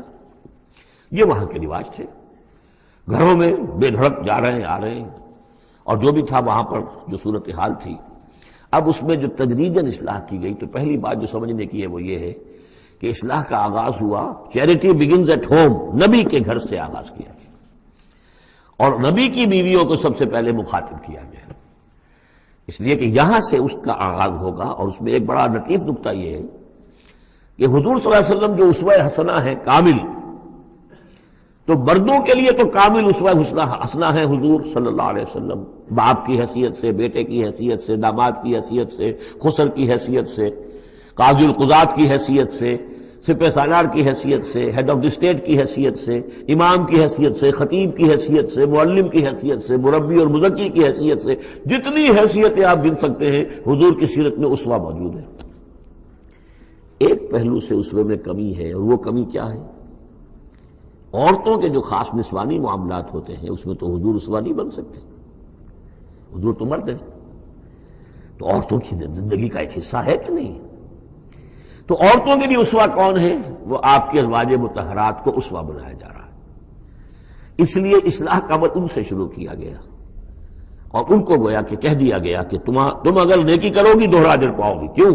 کہ تمہیں تو دیکھ کر تمام مسلمان خواتین نے جو ہے تمہارے نقش قدم کی پیروی کرنی ہے، اور خدا نے خاصہ تم نے کوئی غلط حرکت کی تو تمہیں دوہری سزا ملے گی، اس لیے کہ تم تو ان کے لیے اب اسوہ ہو۔ تو گویا کہ اسی سورہ مبارکہ میں حضور کے بارے میں آیت آئی ہے لَقَدْ كَانَ لَكُمْ فِي رَسُولِ اللَّهِ أُسْوَةٌ حَسَنَةٌ، لیکن حضور کے اس اسوے میں جو ایک پہلو سے کمی ہے کہ خواتین کے لیے ان کے جو مخصوص نسوانی معاملات ہیں ان کے لیے حضور کی شخصیت میں اسوہ نہیں ہے، اس خلا کو پر کیا ہے ازواج مطہرات کے ذریعے سے۔ یا ایھا النبی قل لازواجک، اے نبی کہہ دیجئے اپنی بیویوں سے، ان کنتن تردن الحیاۃ الدنیا وزینتہا فتعالین امتعکن واسرحکن سراحا جمیلا۔ یہ واقعہ ایلا ہے۔ اب آپ کو معلوم ہے کہ جب مسلمانوں کے ہاں اب خوشحالی آ گئی، اب فتح کا دور شروع ہو گیا، مال غنیمت بھی آیا ہے، تو عام مسلمانوں کے گھر میں خوشحالی ہو گئی، تو ازواج مطہرات بڑھ طبع بشری ان کی طرف سے بھی ایک تقاضا آیا کہ اب ہمارا بھی نفقہ، ہمارا خرچہ کچھ بڑھایا جائے۔ اس مطالبے کو حضور نے اتنا ناپسند کیا کہ قسم کھا لی کہ 1 مہینے تک میں گھر میں کسی گھر میں نہیں جاؤں گا، کسی اپنی اہلیہ محترمہ سے ملاقات نہیں کروں گا، اور مسجد کے ساتھ ہی ایک بالا خانہ سا تھا، اس میں آپ نے اپنا جو ہے وہ قیام کر لیا، تو ایک طوفان مچ گیا مدینے میں۔ اب حضرت ابوبکر کی بیٹی حضرت عائشہ حضور کے گھر میں ہے، حضرت عمر کی بیٹی حضرت حفصہ حضور کے گھر میں ہے کہ اب یہ کیا ہو رہا ہے، کیا ان کو طلاق ہو جائے گی، کیا ہوگا، حضور نے کیا فیصلہ کر لیا ہے؟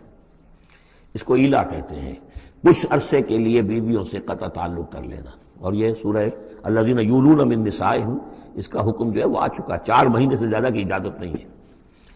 لیکن یہ کہ بہرحال یہ جب حضور نے کیا تو اس کے بعد پھر یہ آیات نازل ہوئیں کہ نبی اب آپ صاف 2 آپشنز رکھ دیجئے اپنی ازواج کے سامنے۔ اگر تو انہیں دنیا چاہیے تو وہ خود آیات ہی میں دیکھ لیجئے، ان کنتن تردن الحیات الدنیا، کہ اگر تو تم چاہتی ہو دنیا کی زندگی، اس کی زیبائش اور آرائش، وزینتہا فتعالین آؤ امتعکن، میں تمہیں مال و متاع دے دوں گا، واسرحکن سراحا جمیلا، پھر میں اپنے گھر سے تمہیں رخصت کر دوں گا خوبصورتی کے ساتھ، کوئی دنگا نہیں، کوئی فساد نہیں، کوئی لڑائی نہیں، لیکن یہ کہ پھر تم میرے گھر میں نہیں رہ سکتی، پھر میں اپنے ہاتھ سے تمہیں رخصت کر دوں گا۔ وَإِن كُنتُنَّ تُرِدْنَ اللَّهَ وَرَسُولَهُ، اور اگر تم طالب ہو اللہ کی اور رسول کی، ان کی رضا چاہتی ہو، وَالدَّارَ الْآخِرَةَ، اور بجائے اس دنیا کے تم آخرت کا گھر جو ہے اس کی طالب بن جاؤ، فَإِنَّ اللَّهَ أَعَدَّ لِلْمُحْسِنَاتِ مِنْكُمْ أَجْرًا عَظِيمًا، تو اللہ تعالیٰ نے تم جیسی نیک بیویوں کے لیے اللہ تعالیٰ نے بہت بڑا اجر جو ہے وہ فراہم کیا ہے، تیار کیا ہے۔ یعنی اب آپشن تمہارا ہے، اگر دنیا کی آسائش چاہیے تو آؤ، فیصلہ کر لو، چوز کر لو، چوائس از یورس، میں تمہیں مال و متاع دے کر اپنے گھر سے رخصت کر دوں گا خوبصورتی کے ساتھ، اور اگر میرے ہاں رہنا ہے تو پھر تو یہی ہے، فقر ہے، فاقہ ہے، جو اختیاری فقر تھا آپ کا۔ اور اس میں ظاہر بات واقعہ یہی ہے کہ جب یہ بات رکھی گئی سب سے پہلے حضرت عائشہ نے کہا میں تو اللہ اور اس کے رسول کو منتخب کرتی ہوں، اور ایک ایک کر کے تمام ازواج نے یہ کہا، اپنے تمام مطالبات سے وہ دستبردار ہو گئی، اور پوری زندگی اس طرح گزری ہے کہ کبھی 2 وقت جو ہے چولہا گرم نہیں ہوا ہے محمد کے گھر میں صلی اللہ علیہ، کسی بھی گھر میں، کسی بھی زوجہ محترمہ کے گھر میں۔ یا نساء النبی من یات منکن بفاحشۃ مبینۃ، اے نبی کی بیویوں، اگر خدا نخواستہ بالفرض تم میں سے کسی کی طرف سے کسی کھلی بے حیائی کا ارتکاب ہوا، یضاعف لها العذاب ضعفین، اسے عذاب دیا جائے گا دگنا، وکان ذلک علی اللہ یسیرا، اور یہ اللہ پر بہت آسان ہے، یہ نہ سمجھنا نبی کی بیویاں تو نبی ہمیں بچا لے گا، اسی لیے قرآن مجید میں بار بار آتا ہے حضرت نوح کی بیوی، حضرت لوط کی بیوی، حضرت لوط کی بیوی کا ذکر بہت زیادہ ہے۔ نبی بھی اپنی بیوی کو نہیں بچا سکتا، اگر اس کا اپنا کردار غلط ہے، اس کا اپنا جو رویہ ہے صحیح نہیں ہے، اگر اس ایمان اور عمل صالح سے محروم ہے تو کچھ نہیں۔ چنانچہ حضور نے ایک مرتبہ اپنے قریبی گھرانے کی جو خواتین تھیں ان کو بٹھایا اور ایک ایک کا نام لے کر کہا ہے، یا فاطمہ بنت محمد صلی اللہ علیہ وسلم انقذی نفسک من النار فانی لا املک لک من اللہ شیئا، اے فاطمہ محمد کی بیٹی، خود اپنے آپ کو آگ سے بچاؤ، نکالو اپنے آپ کو آگ سے اپنے عمل سے، اس لیے کہ مجھے اللہ کے ہاں کوئی اختیار تمہارے بارے میں حاصل نہیں ہوگا، اگر فاطمہ کے بارے میں نہیں تو پھر کس کے بارے میں؟ یا صفیہ امت رسول اللہ، اے صفیہ اللہ کے رسول کی پھوپھی، انقذی نفسک من النار فانی لا املک لک من اللہ شیئا، اپنے آپ کو جہنم کی آگ سے بچانے کی کوشش کرو، اس سے نکالو اپنے آپ کو، اور میں قیامت کے دن، میں اللہ کے محاسبے کے وقت میں تمہارے کام نہیں آ سکوں گا۔ وَمَن يَقْنُتْ مِنكُنَّ لِلَّهِ وَرَسُولِهِ، تو اب جو کوئی بھی تم میں سے اللہ اور اس کے رسول کی اطاعت پر کاربند ہو جائے، فرما برداری اختیار کرے، وَتَعْمَلْ صَالِحًا، اور نیک عمل کرے، نُؤْتِهَا أَجْرَهَا مَرَّتَيْنِ، تو اسے ہم اس کا اجر بھی دیں گے دوہرا، غلطی کرو گی تو سزا دگنی، اور صحیح طرز عمل ہوگا ایمان اور عمل صالح والا تو اجر بھی تمہارا دگنا ہوگا۔ اعتدنا لها رزقا کریما، اور اس کے لیے اللہ تعالیٰ نے، ہم نے بہت ہی رزق کریم باعزت روزی کا اہتمام جنات کے اندر کیا ہوا ہے۔ یا نساء النبی لستن کاحد من النساء، اے نبی کی بیویوں تم عام عورتوں کے مانند نہیں ہو، تم نبی کی بیویاں ہو۔ یہاں اس کو سمجھ لیجیے، مراد کیا ہے کہ تمہیں اسوہ بننا ہے امت کی تمام خواتین کے لیے تا قیامت۔ لستن کاحد من النساء، اب پہلی ہدایت یہ دی گئی اتقیتن فلا تخضعن بالقول، ظاہر بات ہے وہ پہلی یوں سمجھیے کہ جو بھی معاشرے کا نقشہ میں کھینچ چکا ہوں تو لوگ آتے تھے گفتگو کرتے تھے بے دھڑک۔ پہلی بات تو یہ آپ نے فرمائی کہ اگر تم تقوی دل میں رکھو اور لوگوں سے بات کرتے ہوئے اپنی آواز میں لوچ پیدا نہ کرو، نرمی پیدا نہ کرو۔ ظاہر بات ہے عورت کی آواز اس کے اندر مرد کے لیے کشش ہے، اور اگر کہیں طرح اس میں لوچ بھی ہو تو اگر کسی کے دل میں کوئی خباثت ہے، کوئی گندگی ہے، منافق بھی تو اسی معاشرے میں تھے نا، اور وہ تو کوئی موقع نہیں جانے دینا چاہتے تھے کوئی سکینڈل اٹھانے کا حضور کے خلاف اگر ہو جائے۔ سورہ نور میں ہم پڑھ چکے ہیں کہ حضرت عائشہ تک پر توبت لگ گئی۔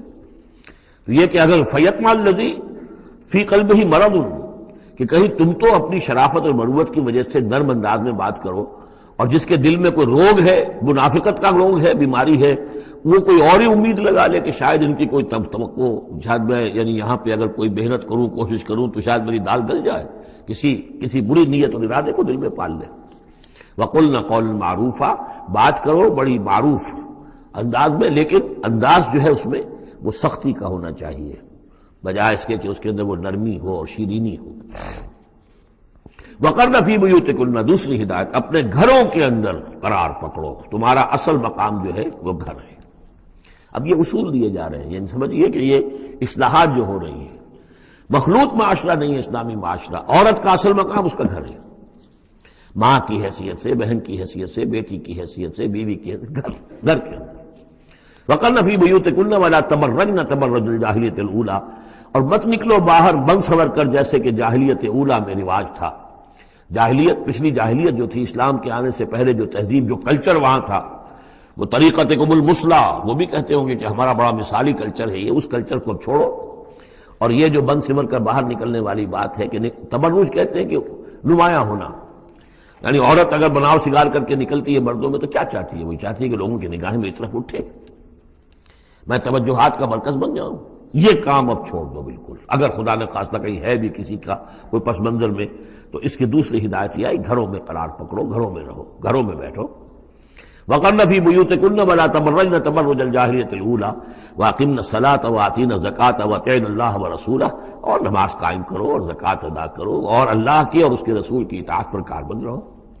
إِنَّمَا يُرِيدُ اللَّهُ لِيُذْهِبَ عَنكُمُ الرِّجْسَ أَهْلَ الْبَيْتِ وَيُطَهِّرَكُمْ تَطْهِيرًا، اے نبی کے گھر والوں، یا اہل البیت اب آ گیا یہاں پہ، نبی کے گھر والوں، اس سے پہلے ہم پڑھ چکے ہیں یہ اہل البیت حضرت سارہ کو خطاب کیا تھا فرشتوں نے کہ سلام ہو آپ کو اے نبی کے گھر والوں اہل البیت، اور یہاں ساری گفتگو جو ہو رہی ہے وہ حضور کے ازواج سے ہو رہی ہے۔ تو اہل بیت اصلاً ہیں حضور کی ازواج مطہرات۔ البتہ یہ ہم مانتے ہیں کہ حدیث ہے، حضور نے یہ چاہا ہے، جو آپ کو محبت تھی حضرت فاطمہ سے، حضرت علی سے اور حضرات حسنین سے رضی اللہ تعالی عنہم، آپ نے فرمایا اللہم ہؤلاء اہل بیتی، اے اللہ یہ بھی میرے اہل بیت ہے، بس یہاں پر بھی کا اضافہ کر لیجئے، کوئی حرج نہیں، اصل اہل بیت ازواج مطہرات ہے، لیکن اے اللہ یہ بھی میرے اہل بیت ہے۔ تو فرمایا اے نبی کے گھر والوں، یعنی اے نبی کی بیویوں، اللہ تعالیٰ یہ چاہتا ہے کہ تم سے ہر نوع کی برائی کو، گندگی کو بالکل دور کر کے تمہیں پاک اور صاف کر دے، یطہرکم تطہیرا، پوری طرح پاک اور صاف کر دے۔ کیوں؟ تمہیں اسوہ بننا ہے، تمہیں نمونہ بننا ہے۔ نمونہ تو بے داغ ہونا چاہیے، جیسے محمد رسول اللہ صلی اللہ علیہ وسلم کی شخصیت ہے، آئیڈیل پرسنالٹی، آئیڈیل، تو آئیڈیل تو بے داغ ہونا چاہیے۔ اسی طریقے سے تم جس مقام پر ہو کہ اب خواتین امت کے لیے، پوری امت مسلمہ کی عورتوں کے لیے تمہیں اسوہ بننا ہے۔ وَاذْكُرْنَ مَا يُتْلَىٰ فِي بُيُوتِكُنَّ، اور ذرا یاد کیا کرو جو کچھ کے تلاوت کی جاتی ہے تمہارے گھروں میں، من آیات اللہ، اللہ کی آیات میں سے تمہارے گھروں میں وہی اترتی ہے، محمد رسول اللہ صلی اللہ علیہ وسلم۔ بلکہ ایک خاص جو مقام ہے حضرت عائشہ کا، وہ تو حضور نے فرمایا ہے کہ کسی اور میری بیوی کے لحاف میں، جبکہ ایک ہی لحاف میں حضور بھی تھے اور حضرت عائشہ بھی تھی، تو مجھ پر وہی نازل نہیں ہوئی سوائے عائشہ کے لحاف کے۔ لحاف کے اندر بھی وہی نازل ہو رہی ہے، وہ تو دل پہ نازل ہوتی تھی، اس کے اندر تو کوئی دروازے نہیں کھولنے پڑتے تھے کہ حضرت جبریل آئے دروازہ کھولو پھر وہی لے کر آئے ہیں، وہ تو یہ کہ فرشتہ ہے اور دل پر نازل کر رہا ہے۔ تو فرمایا کہ تمہارے گھروں میں اللہ کی آیات کی تلاوت کی جا رہی ہے، والحکمہ، اور نبی کی زبان مبارک سے جو احادیث ہیں جو آپ بیان کر رہے ہیں، سب سے بڑھ کر تو تمہارے سامنے آ رہی ہے حکمت نبوی، یعنی وہ جو وحی خفی ہے اس کا بھی سب سے بڑھ کر تمہارے سامنے جو ہے چرچا ہو رہا ہے۔ ان اللہ کان لطیفا خبیرا، یقین اللہ تعالیٰ بہت باریک بین ہے اور باخبر ہے۔ اب وہ آیت آ گئی ہے، آیت نمبر 35 جس کا میں نے تذکرہ کیا تھا، سورہ نور کی آیت نمبر 35، وہ ہے حقیقت ایمان پر۔ اللہ نور السماوات والارض مثل نورہ کمشکاۃ فیہا مصباح المصباح فی زجاجہ الزجاجۃ کأنہا کوکب دری یوقد من شجرۃ مبارکۃ زیتونۃ لا شرقیۃ ولا غربیہ یکاد زیتها یضیء ولو لم تمسسه نار نور علی نور یہدی اللہ لنورہ من یشاء ویضرب اللہ الامثال للناس واللہ بکل شیء علیم۔ یہ ایک آیت ہے، بڑی آیت ہے، ایمان کی ماہیت، ایمان کی حقیقت، ایمان کے اجزاء ترکیبی۔ اب اس ایمان کا ظہور جو انسانی شخصیت میں ہوتا ہے، اور اس کو اب یہاں پہ 10 صفات جو ہے گنوائی گئی ہیں، لیکن چونکہ یہاں پہ اس سورہ مبارکہ کا بھی اور سورہ نور کا بھی، جیسا کہ ان دونوں کا مضمون یہ ہے کہ وہ جو معاشرتی اصلاح، ان میں خواتین جو ہیں ان کے مسائل کو خاص طور پہ لایا جا رہا ہے۔ تو عام طور پر تو قرآن میں یہ ہے کہ جو حکم بھی ہے وہ مذکر کے صیغے میں آ جاتا ہے، مردوں سے خطاب کر کے، لیکن عورتیں بھی اس کی مخاطب ہیں، اسے برسبیل تغلیب کہتے ہیں، قاعدہ ہے کہ بظاہر خطاب ہے اقیم الصلاح، مذکر کا صیغہ ہے، لیکن یہ خطاب جو ہے یہ عورتوں سے بھی ہے، اللہ یہ کہ ابھی ہم نے پڑھا اقمنا الصلاۃ، یہ یہاں مؤنث کے اس میں بھی آ گیا، لیکن عام طور پر قرآن میں جو آیا ہے وہ تو مذکر کا صیغہ ہے۔ لیکن یہاں آپ دیکھیں گے کہ ان کیفیات کو اور خصوصیات کو جو ایمان کے ثمرات اور نتائج ہیں ان کو دہرا کر مردوں اور عورتوں کے لیے علیحدہ علیحدہ بالکل پوری صراحت کے ساتھ، ان المسلمین والمسلمات، یقیناً مسلمان مرد اور مسلمان عورتیں، یعنی اطاعت کر لینے والی، سر تسلیم قلب کرنے والے مرد اور عورتیں، والمومنین والمومنات، اور مومن مرد اور مومن عورتیں، والقانتین والقانتات، اور فرما بردار مرد اور فرما بردار عورتیں، والصادقین والصادقات، اور راست باز مرد اور راست باز عورتیں، صدق قول بھی، صدق مقال اور صدق عمل، صدق کردار، والصابرین والصابرات، اور صبر کرنے والے مرد اور صبر کرنے والی عورتیں، والخاشعین والخاشعات، اور اللہ کے سامنے جھکے رہنے والے مرد اور جھکے رہنے والی عورتیں، والمتصدقین والمتصدقات، اور اللہ کے لیے صدقہ دینے والے مرد اور صدقہ دینے والی عورتیں، والصائمین والصائمات،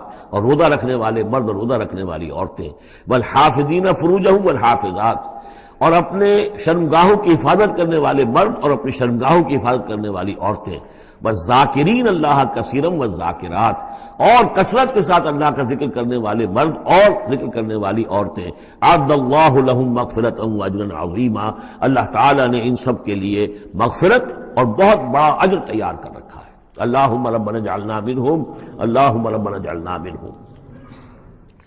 اب وہ مسئلہ آ رہا ہے کہ جس کی تمہید ہوئی تھی پہلے رکوع میں، حضرت زینب رضی اللہ تعالیٰ عنہ سے حضور کی شادی کا معاملہ، اور اس سے پہلے حضور کے کہنے کی وجہ سے حضرت زینب کا نکاح جو حضرت زید ابن حارثہ سے ہوا، پھر زید ابن حارثہ رضی اللہ تعالیٰ عنہ نے جو ان کو طلاق دینی چاہی، پھر حضور کے دل میں جو یہ خیال ہوا کہ میں نے پہلے تو حکم دے کر نکاح پر مجبور کیا، اب اگر یہ داغ لگ جاتا ہے زینب کو تو گویا کہ پھر تو ایک ہی شکل رہ جائے گی اس کی دلجوئی کی، تلافی کی، کہ میں خود نکاح کروں۔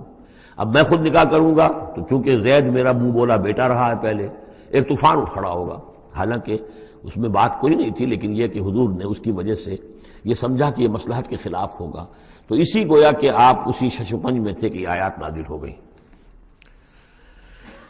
پہلی آیت میں تذکرہ ہے اس کا کہ جو حضور کے کہنے کی بنا پر حضرت زینب اور ان کے بھائی آمادہ ہوئے نکاح پر، ورنہ وہ آمادہ نہیں تھے زید بن حارثہ سے نکاح پر۔ وما كان لمؤمن ولا مؤمنة اذا قضى الله ورسوله امرا ان يكون لهم الخيرة من امرهم، یہ کسی بھی مومن مرد اور کسی بھی مومن عورت کے لیے یہ روا نہیں ہے کہ جب اللہ اور اس کا رسول کسی شے کا فیصلہ کر دیں تو پھر بھی انہیں یہ خیال ہو کہ ہمارے پاس آپشن باقی ہے، ہمیں اختیار حاصل ہے۔ وَمَن يَعْصِ اللَّهَ وَرَسُولَهُ فَقَدْ ضَلَّ ضَلَالًا بَعِيدًا، جو اللہ اور اس کے رسول کی نافرمانی کریں گے انہوں نے تو گویا کہ بہت بڑی گمراہی جو ہے وہ حاصل کر لی۔ تو یہ گویا کہ ایک تو یہ کہ اس کو عام ہم لیں گے تو یہ ہر معاملے کے اوپر ہے کہ اللہ اور اس کے رسول کے فیصلے کے بعد پھر میں یہ سمجھوں کہ میرے پاس کوئی آپشن ہے، تو اس کا مطلب ہے کہ میں اللہ کا انکار کر رہا ہوں، رسول کا انکار کر رہا ہوں۔ پس منظر میں وہی ہے کہ حضور کی فرمائش جو تھی ابتداءً تو چونکہ امیمہ ابن عبد المطلب حضور کی پھپھی تھی جن کی بیٹی ہیں حضرت زینب، اس کا اونچا خاندان ہے، اور ادھر یہ ہے کہ حضرت زید ابن حارثہ غلام رہے ہیں، اگرچہ تھے شریف خاندانوں میں سے عرب کے، لیکن کبھی انہیں کہیں پکڑ کر کہیں کسی نے لا کر غلام بنا کر بیچ دیا تھا تو داغ تو لگ گیا غلامی کا، اور اس معاشرے میں وہ داغ پھر دھلتا نہیں تھا ایک دفعہ لگ جانے کے بعد۔ تو اس وجہ سے اب انہوں نے حضور کے لیے، حضور کے فرمانے کی وجہ سے نکاح کیا، اس کے بعد نہیں ان کی نبھی آپس میں، اور اس میں گمان غالب یہ ہے کہ حضرت زینب انہیں وہ نہیں دے سکی احترام اور ادب اور ان کی مرضی پر چلنے کا معاملہ، جیسا کہ ایک عورت کو فصالحات و قانتات حافظات للغیب جو رویہ ہونا چاہیے، اب وہ اپنے جذبات اور احساسات کے اوپر اس درجے جو ہے وہ کنٹرول نہ کر سکی، لہذا ان کے مابین جو ہے وہ موافقت نہیں ہوئی۔ تو حضرت زید نے کئی دفعہ کہا کہ حضور میں پھر ان کو فارغ کر دینا چاہتا ہوں، طلاق دینا چاہتا ہوں۔ استقول للذی انعم اللہ علیہ وانعمت علیہ امسک علیک زوجک، اے نبی جب آپ کہتے تھے اب اس شخص سے کہ جس پر اللہ نے بھی انعام فرمایا اور آپ نے بھی انعام فرمایا، آپ نے اسے آزاد کر دیا، اپنا منہ بولا بیٹا بنایا تھا، یہ دوسری بات ہے کہ اللہ نے وہ بات ختم کر دی، یہ تو زید ابن محمد کہلاتا تھا، اب یہ زید ابن حارثہ رہ گیا دوبارہ۔ آپ اس سے کہتے رہے امسک علیک زوجک، نہیں اپنی بیوی کو روکے رکھو، گھر میں آباد رکھو، ذرا اور کوشش کرو، ذرا اور کہ مزاجوں کی موافقت ہو جائے، واتق اللہ، اللہ سے ڈرو، اللہ کا تقوی اختیار کرو، وتخفی فی نفسک ما اللہ مبدیہ، اور آپ اپنے دل میں چھپائے ہوئے تھے وہ بات جس کو کہ اللہ تعالیٰ اللہ مبدی، جسے اللہ تعالیٰ کھولنا چاہتا ہے، وتخشى الناس، آپ لوگوں سے ڈر رہے تھے، واللہ احق ان تخشاہ، جبکہ اللہ زیادہ حقدار ہے اس کا کہ آپ اس سے ڈریں۔ فلما قضا زید منہا وطرا، تو جب زید نے اس سے آخری قطع تعلق کر لیا، یعنی زکوٰۃ بھی دے دی، وہ طلاق بھی دے دی اور پھر عدت بھی پوری ہو گئی، زوجناکہا، اے نبی ہم نے تزویج کر دی ہے اس کی تمہارے ساتھ، زوجہ بنا دیا ہے، ہم نے نکاح کر دیا ہے۔ حضرت زینب پھر یہ کہا کرتی تھیں، دوسری ازواج مطہرات سے فخر کرتی تھیں کہ تمہارے نکاح سب کے جو ہیں زمین پر ہوئے، میرا نکاح آسمان پر ہوا ہے۔ جب حضور نے شادی کی ان سے پھر تو اللہ نے نکاح کیا، اللہ نے نکاح پڑھایا ہے۔ زوجناکہا، ہم نے اسے آپ کی زوجیت میں دے دیا، کہ لا یکون علی المؤمنین حرج فی ازواج ادعیائہم، تاکہ یہ آئندہ کے لیے یہ جاہلی رسم کا خاتمہ ہو جائے اور منہ بولے بیٹوں کی بیویوں کے بارے میں اہل ایمان پر کوئی تنگی نہ رہے۔ منہ بولا بیٹا تھا، اس کی بیوی تھی، بیٹا فرض کیجیے فوت ہو گیا وہ، تو اب اس کی بیوی سے وہ بیوہ ہو گئی ہے، تو آپ شادی کر سکتے ہیں۔ اسی طریقے سے اگر وہ اس کو طلاق دے دی ہے، شادی کر سکتا ہے۔ یہ محرمات ابدیہ میں سے نہیں ہے، محرمات ابدیہ کی فہرست سورہ نساء کے اندر آ چکی ہے۔ وَكَانَ أَمْرُ اللَّهِ مَفْعُولًا، اور یہ تو اللہ کا وہ فیصلہ تھا کہ جو بہرحال پورا ہو کر رہنا تھا۔ یعنی یہ سب کچھ جو ہوا ہے نبی، اس میں بھی ہماری حکمت تھی، مصلحت تھی۔ کسی اور کے ذریعے سے یہ بات ہوتا تو یہ رسم ٹوٹتی نہ۔ بعض چیزیں رسمیں ایسی ہوتی ہیں کہ اتنی گہری ہوتی ہیں، ان کے اوپر لوگوں کا اتنا جو وثوق ہوتا ہے، یہ تو جب تک آپ کے ذریعے سے یہ رسم جو ہے غلط نہ ٹوٹتی تو اس کے ٹوٹنے کا امکان نہیں تھا۔ ہم نے اس کے لیے یہ سارا معاملہ کیا ہے۔ ما كان على النبي من حرج فيما فرض الله له، نبی پر کوئی حرج نہیں ہے، کوئی مضائقہ نہیں ہے اس چیز میں جو اللہ نے اس کے اوپر عائد کر دی ہے، فرض کر دی ہے۔ سنت اللہ فی الذین خلوا من قبل، اور یہ اللہ کا وہ طریقہ ہے جو ان لوگوں کے بارے میں رہا جو پہلے گزر چکے، اللہ کے نبیوں کے ساتھ، رسولوں کے ساتھ اللہ کا یہی معاملہ رہا ہے۔ وکان امر اللہ قدرا مقدورا، اور یہ تو اللہ کا وہ معاملہ تھا کہ جو گویا کہ طے تھا، مقرر ہو چکا تھا، ہماری مشیت میں یہ پہلے سے طے تھا۔ الذین یبلغون رسالات اللہ، وہ اللہ کے نبی کہ جو ہم اللہ کے پیغامات کو پہنچانے پر مامور ہوتے ہیں، وَيَخْشَوْنَهُ، اور صرف اسی سے ڈرتے ہیں، وَلَا يَخْشَوْنَ أَحَدًا إِلَّا اللَّهَ، اور نہیں ڈرتے کسی اور سے اللہ کے سوا، وَكَفَى بِاللَّهِ حَسِيبًا، اور اللہ تعالیٰ کافی ہے کفایت کرنے والا یا حساب لینے والا۔ مَا كَانَ مُحَمَّدٌ أَبَا أَحَدٍ مِّن رِجَالِكُمْ، دیکھو محمد تم میں سے کسی مرد کے باپ نہیں ہے۔ حضور کو اللہ تعالیٰ نے اولاد نرینہ نہیں دی، جو دی تھی بچپن ہی میں اسے اٹھا لیا۔ آخری عمر میں بھی یہ سمجھیے کہ حضرت ان کا نام کیا تھا، ماریہ قبطیہ، ان کے بطن سے حضرت ابراہیم کی ولادت ہوئی ہے۔ اور یہ ایک عجیب مسئلہ ہے کہ حضرت ابراہیم کے عقد میں یا آپ کے نکاح میں آئیں ہاجرہ، وہ بھی مصر کی تھیں جن سے اسماعیل کی ولادت ہوئی۔ اسماعیل کی نسل میں حضور ہیں صلی اللہ علیہ وسلم، پھر مصر ہی سے ماریہ قبطیہ آ رہی ہیں، اور ان کے بطن سے جو بیٹا ہوا اس کا نام حضور نے ابراہیم رکھا۔ اور حضور کو بہت محبوب بھی تھا، لیکن وہ بہت ہی چھوٹا عرصہ تھا، بچپن میں ہی فوت ہو گیا ہے، اور حضور کو اس کا افسوس بھی ہوا۔ یا ابراہیم انا لفراقک محزونون، یا ابراہیم ہم تمہاری جدائی سے بڑے محزون ہیں، ہمیں رنج ہے۔ بہرحال ما کان محمد ابا احد من رجالکم، تمہارے مردوں میں سے کسی کے باپ نہیں ہے، یہ زید ابن حارثہ کے باپ نہیں ہے۔ زید بن حارثہ منہ بولا بیٹا تھا، اب جب کہ ہم نے حکم نازل کر دیا ہے اب وہ سلسلہ منقطع ہو گیا۔ ولیکن رسول اللہ و خاتم النبیین، بلکہ یہ اللہ کے رسول ہیں اور نبیوں کی مہر ہیں۔ اب نبوت ختم ہو رہی ہے ان پر، اب کوئی نبی آنے والا نہیں، لہذا جتنی بھی رسومات جاہلیت کی تھیں اگر ان کے ذریعے سے وہ ختم نہ ہو تو پھر کس کے ذریعے سے ختم ہوگی؟ یہ ہے اس میں جو دلیل مضمر ہے کہ یہ جو کڑوا گھونٹ ہے محمد صلی اللہ علیہ وسلم تو آپ کو کرنا ہی تھا، اس لیے کہ یہ جاہلانہ رسمیں جو ہیں اگر آپ اس کے اندر یہ اقدام نہ کرتے اور آپ نے اپنے منہ بولے بیٹے کی بیوی سے اگر شادی نہ کی ہوتی تو یہ رسم ختم نہیں ہو سکتی تھی، اور یہی بات بتائی جا رہی ہے لوگوں کو، ما کان محمد ابا احد من رجالکم ولکن رسول اللہ و خاتم النبیین، وہ تو اللہ کے رسول ہے اور خاتم النبیین۔ اب اس میں ایک بڑا باریک نقطہ ہے، وہ نوٹ کر لیجئے، رسالت حضور کی دائم و قائم ہے، چل رہی ہے ابھی تک۔ فرق صرف یہ ہے کہ اس وقت تک براہ راست آپ بنفس نفیس اپنی رسالت کے فرائض ادا کر رہے تھے، اب بائی پروکسی ہے، اب امت کے ذریعے سے ہے، جو بھی آپ کے امتی ہیں، جو بھی دین کے خادم ہیں، جو بھی قرآن کے پیغام کو پہنچا رہے ہیں، جہاں تک پہنچا رہے ہیں وہ رسالت محمدی کا پیغام پہنچ رہا ہے، رسالت محمد کی ہے صلی اللہ علیہ وسلم۔ جیسے کہ ہم نے سورہ انعام میں آیت پڑھی تھی، اوحی الی ھذا القرآن لانذرکم بہ ومن بلغ، اے نبی ان سے کہہ دیجئے یہ قرآن مجھ پر وحی کیا گیا ہے تاکہ اس کے ذریعے سے میں تمہیں بھی خبردار کر دوں اور جسے بھی یہ قرآن پہنچ جائے۔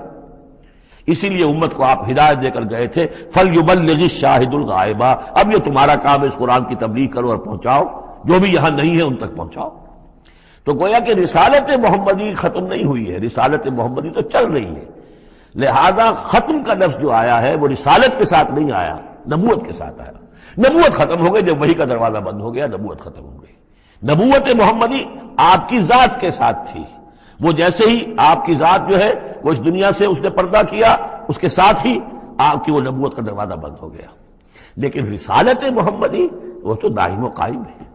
اسی لیے یہاں دیکھیے ولیکن رسول اللہ ہے وخاتم النبیین، آپ تو اللہ کے رسول ہیں اور دائم ہیں اور قائم ہیں، اور خاتم النبیین ہیں اور نبیوں کی مہر ہے، وکان اللہ بکل شیء علیما، اور یقیناً اللہ تو ہر چیز کا علم رکھنے والا ہے۔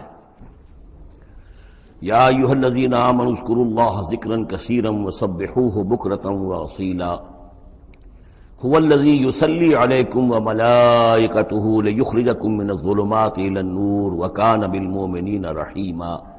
صدق اللہ العظیم۔ اہل ایمان اللہ کا ذکر کیا کرو کثرت کے ساتھ۔ ذکر کثیر سے مراد کیا ہے کہ انسان کسی بھی حال میں ہو اللہ کو یاد رکھے۔ پنجابی میں ایک کہاوت ہے، ہتھ کارول دل یارول، کام آپ کر رہے ہیں، کوئی بھی کر رہے ہیں، لیکن یہ کہ آپ کا دل اللہ کے ساتھ لگا ہونا چاہیے۔ اس کا جو بہترین طریقہ ہے وہ یہ ہے کہ تمام جو بھی معمولات زندگی کے ہیں ان کے ساتھ ہی حضور صلی اللہ علیہ وسلم سے مسنون دعائیں ہیں۔ گھر میں داخل ہو رہے ہیں تو دعا مانگیے، باہر نکل رہے ہیں تو دعا مانگیے، بازار میں داخل ہو رہے ہیں تو دعا مانگیے، بازار سے باہر آ رہے ہیں دعا مانگیے، بیت الخلاء میں داخل ہو رہے ہیں دعا ہے۔ لیکن آپ کام بھی کر رہے ہیں ساتھ کے ساتھ، کوئی اضافی وقت آپ کا نہیں لگ رہا ہے، لیکن اس میں یہ ہے کہ آپ کا اللہ کے ساتھ ایک رشتہ قائم رہے۔ باقی یہ کہ قرآن سب سے بڑا ذکر ہے، پھر نماز، یہ تو ہم پڑھ چکے ہیں 21ویں پارے کی پہلی آیت، وَاتْلُ مَا أُوحِیَ إِلَیْکَ مِنَ الْکِتَابِ وَأَقِمِ الصَّلَاةَ إِنَّ الصَّلَاةَ تَنْہَىٰ عَنِ الْفَحْشَاءِ وَالْمُنکَرِ وَلَذِکْرُ اللہِ اکبر۔ تو اللہ کا ذکر کرو کثرت کے ساتھ، وَسَبِّحُوهُ بُکْرَةً وَأَصِیلًا، اور صبح و شام اس کی تسبیح کرتے رہو۔ هُوَ الَّذِی یُصَلِّی عَلَیکُم وَمَلَائِکَتُهُ، وہ تم پر اپنی رحمتیں بھیجتا رہتا ہے، اپنی عنایتیں اور شفقتیں نازل فرماتا رہتا ہے، نہ صرف وہ خود بلکہ اس کے ملائکہ بھی۔ اب یہ دیکھیے وہی لفظ ہے کہ جو حضور کے بارے میں آیا ہے، ان اللہ و ملائکتہ یصلون علی النبی، یقیناً اللہ اور اس کے فرشتے نبی پر رحمتیں بھیجتے ہیں، لیکن یہ فرمایا جا رہا کہ ایک عام اہل ایمان کو بھی حصہ ملتا ہے اس میں سے، اللہ کی عنایتیں ہیں، اللہ کی رحمتیں ہیں، وہی لفظ استعمال ہو رہا ہے اہل ایمان کے لیے۔ هو الذی یصلی علیکم وملائکتہ لیخرجکم من الظلمات الی النور، وہ اپنی رحمتیں اور عنایتیں نازل فرماتا رہتا ہے، وہ بھی اور اس کے فرشتے بھی، تاکہ نکالیں تمہیں اندھیروں سے روشنی کی طرف۔ وَكَانَ بِالْمُؤْمِنِينَ رَحِيمًا، اور یقیناً اللہ تعالیٰ کے اہل ایمان کے حق میں وہ بہت رحیم ہے۔ تحیتہم یوم یلقونہ سلام، ان کی دعا جو ہے جس روز کہ وہ اللہ سے ملیں گے ہوگا سلام، وعد لہم اجرا قریبا، اور اللہ تعالیٰ نے ان کے لیے بہت باعزت اجر فراہم کیا ہوا ہے۔ یا ایھا النبی انا ارسلناک شاہدا ومبشرا ونذیرا وداعیا الی اللہ باذنہ وسراجا منیرا۔ اے نبی، اب یہاں نوٹ کیجئے، اے نبی، ہم نے بھیجا ہے آپ کو۔ یہ نبوت اور رسالت کا کے درمیان جو ربط و تعلق ہے وہ بھی یہاں پر واضح ہو جائے گا۔ جیسے جس کسی شخص نے سی ایس پی کا امتحان پاس کر لیا، اب اس کی اپوائنٹمنٹ ہوتی ہے کسی جگہ پر، جاؤ وہاں پر ڈی سی لگو یا وہاں کوئی اور عہدہ جو ہے، ایک ہے اپوائنٹمنٹ، ایک ہے کاڈر۔ نبوت کاڈر ہے، اس کاڈر میں جو آ گئے ہیں اب ان کو جن کو اللہ ان میں سے چاہتا ہے اپوائنٹ کرتا ہے کسی خاص قوم کی طرف، کسی خاص علاقے کی طرف، تو اس اپوائنٹمنٹ کے بعد وہ اب رسول ہے۔ یا ایھا النبی، اے نبی، اسی لیے کہا جاتا ہے کہ حضور کی نبوت کا ظہور جو ہوا ہے وہ پہلی وحی سے۔ وہ سورہ علق کی 5 آیتیں، اقرأ بسم ربک الذی خلق، خلق الانسان من علق، اقرأ وربک الاکرم الذی علم بالقلم، علم الانسان ما لم یعلم۔ اب ان 5 آیتوں میں کہیں تبلیغ کا حکم نہیں ہے، یہاں سے نبوت کا تو آغاز ہو گیا، لیکن یہ کہ رسالت کا آغاز ہوا ہے جب آپ کو تبلیغ کا حکم آیا، یا ایھا المدثر قم فانذر وربک فکبر۔ اب یہاں سے رسالت کا آغاز ہوا، تو نبوت اور رسالت کے اس فرق کو ذہن میں رکھیں۔ یا ایھا النبی، اے نبی، ہم نے بھیجا ہے آپ کو شاہداً گواہ بنا کر۔ اب اس پر ہم گفتگو کر چکے ہیں، لتکونوا شہداء علی الناس ویکون الرسول علیکم شہیدا، اور لیکون الرسول شہیدا علیکم وتکونوا شہداء علی الناس، سورہ بقرہ میں آیت آئی اور سورہ حج میں آ چکی ہے۔ اور مبشر اور نذیر، بشارت دینے والے، خبردار کرنے والے، یہ تو بہت مرتبہ آ چکا ہے، جمع کے صیغے میں، واحد کے صیغے میں۔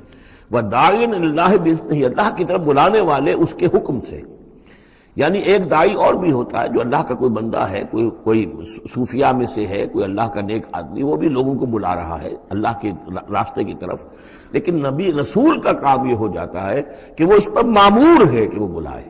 اس میں زمین و آسمان کا فرق ہے کہ ایک ہے کہ حفظان صحت کے اصولوں پر تمام شہریوں کو جو ہے اس پہ خیال رکھنا چاہیے، عمل کرنا چاہیے، گلیوں میں گندگی نہ ہو، یہ نہ ہو، وہ نہ ہو، یہ تو گویا کہ اصول شہریت میں سے ہے۔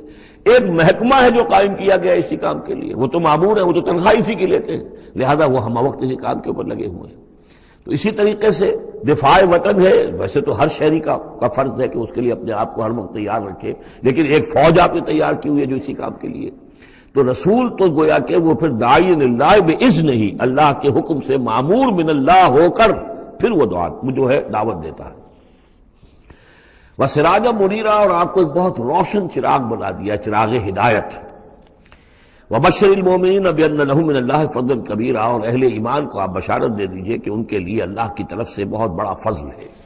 ولا تطع الکافرین والمنافقین ودع اذاہم، اور آپ ان کافروں اور منافقوں کی باتیں نہ مانیے، ان کی طرف دھیان بھی مت دیجیے۔ ودع اذاہم، اور وہ جو کچھ بھی اذیت آپ کو دینا چاہ رہے ہیں، تکلیف پہنچا رہے ہیں، کوفت پہنچا رہے ہیں، دفع کیجیے ان کی ایذاؤں کو۔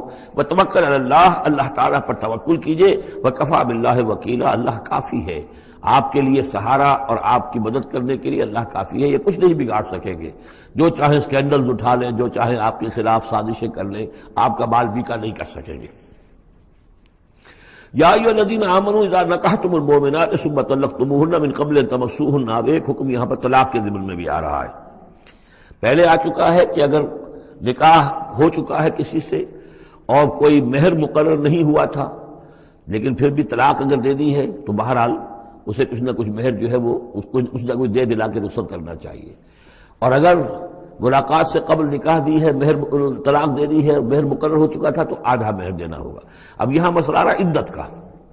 یا ایھا الذین آمنوا، اہل ایمان، اذا نکحتم المؤمنات، جب تم مومن خواتین سے نکاح کرو، ثم طلقتموہن من قبل ان تمسوہن، پھر کوئی سبب ایسا ہو جائے کہ اس سے پہلے کہ تمہاری ان سے ملاقات ہو، تم انہیں چھو، انہیں تم طلاق دے دو، فما لکم علیہن من عدت تعتدونہا، تو پھر تمہارا کوئی حق نہیں ہے کہ وہ عورت جو ہے عدت کرے اور اس کو تم عدت پوری کرواؤ اس سے، اس لیے کہ تمہاری ملاقات ہی نہیں ہوئی، کوئی سوال ہی پیدا نہیں ہوتا کہ اس کے رحم میں کوئی بچہ جو ہے اللہ تعالیٰ نے اس کو تخلیق فرما دیا ہو۔ لہذا عدت تو اس لیے ہوتی ہے کہ یہ بات پوری طریقے سے واضح ہو جائے کہ اس معاملے میں سابق شوہر سے کسی کے اس کے وطن میں کوئی کسی کا حمل نہیں ہے۔ وَمَتِّعُوهُنَّ، تو انہیں کچھ دیر دلا کر رخصت کرو، وسرحوہن سراحا جمیلا، اور اپنے ہاں سے رخصت کرنا ہو تو بڑی خوبصورتی کے ساتھ رخصت کرو۔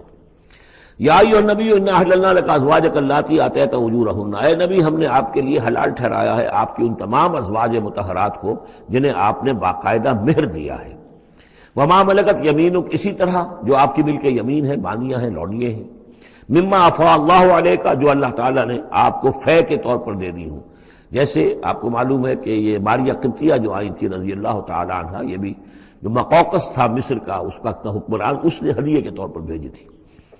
وہ بنات عمے کا، وہ بنات عماتے کا، اسی طرح آپ کے لیے نکاح کرنا جائز ہے اپنی چچا کی بیٹیوں سے اور اپنی پھپھیوں کی بیٹیوں سے، وہ بنات خالے کا، اور اپنے ماموں کی بیٹیوں سے، وہ بنات خالات کا، اپنی خالاؤں کی بیٹیوں سے، اللاتی ہاجرن معک، جنہوں نے آپ کے ساتھ ہجرت کی ہے۔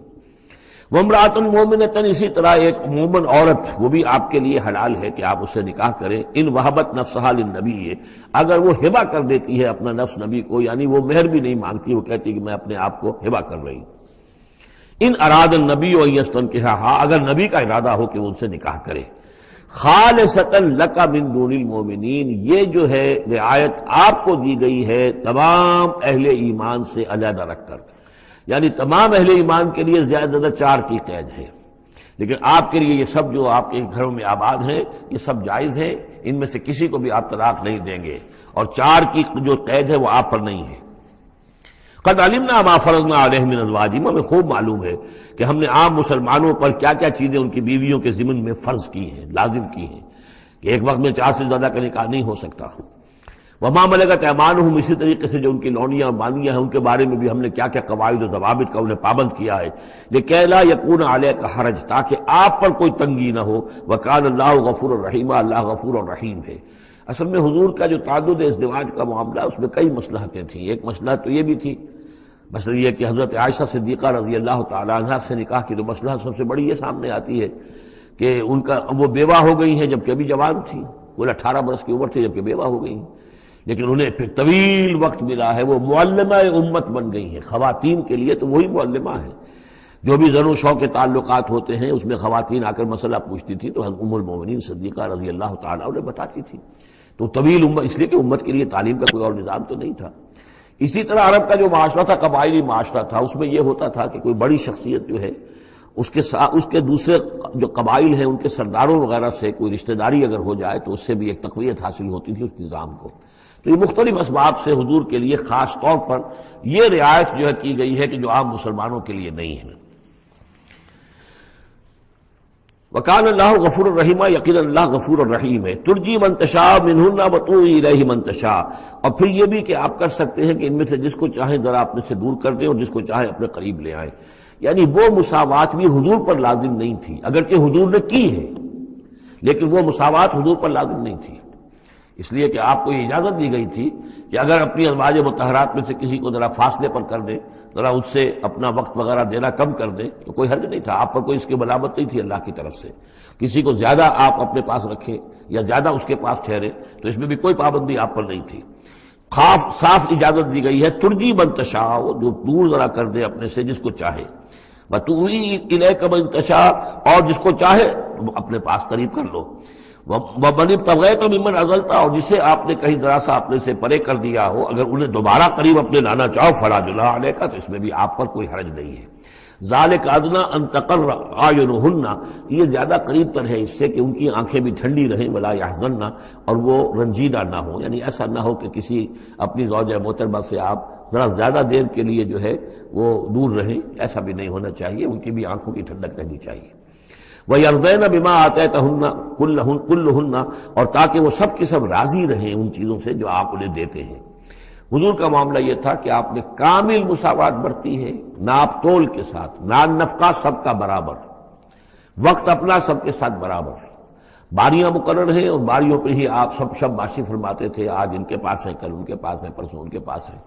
ایک وقت آپ نے رکھا تھا جب مدینے میں آپ ہوتے تھے تو عصر اور مغرب کے درمیان چند منٹ کے لیے، 5-5 7-7 منٹ کے لیے آپ سب کے ہاں ہو آتے تھے تاکہ سب سے اس روز کی ملاقات ہو جائے۔ باقی یہ ہے کہ شام کو شب باشی، ظاہر بات ہے رات کو کہ ایک کے ہاں ہوتی تھی۔ اور ہر چیز کے اندر جو ہے حضور نے صلی اللہ علیہ وسلم پوری مساوات کی ہے.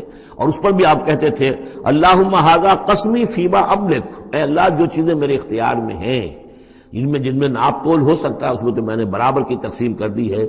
فلا تلمنی فیما تملک ولا املک، تو اللہ مجھے اس پر ملامت نہ ہو کہ جو میرے اختیار میں نہیں بلکہ تیرے اختیار میں، یعنی میرا دلی رجحان اگر ان میں سے کسی ایک طرف زیادہ ہے تو ظاہر بات ہے انسان کو اس کے اوپر اختیار نہیں ہے. اور یہ سورہ نساء میں آ بھی چکا ہے کہ یہ معاملہ تو تم چاہو بھی تو اس میں تمہارے لیے ممکن ہی نہیں ہے کہ اس قلبی رجحان کو بھی برابر تقسیم کر سکو، یہ تمہارے اختیار میں نہیں ہے. تو ظاہر بات ہے اس کے اوپر اللہ تعالیٰ کی طرف سے بات پوچھ بھی نہیں ہے.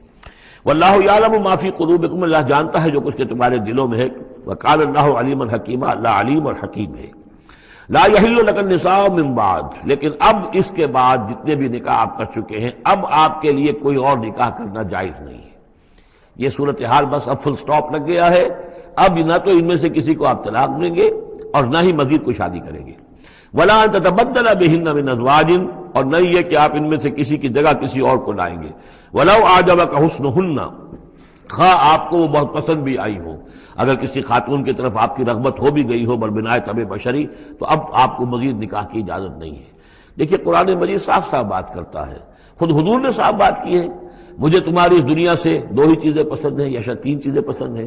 ایک تو یہ کہ خوشبو پسند ہے، ایک عورتیں مجھے پسند ہیں.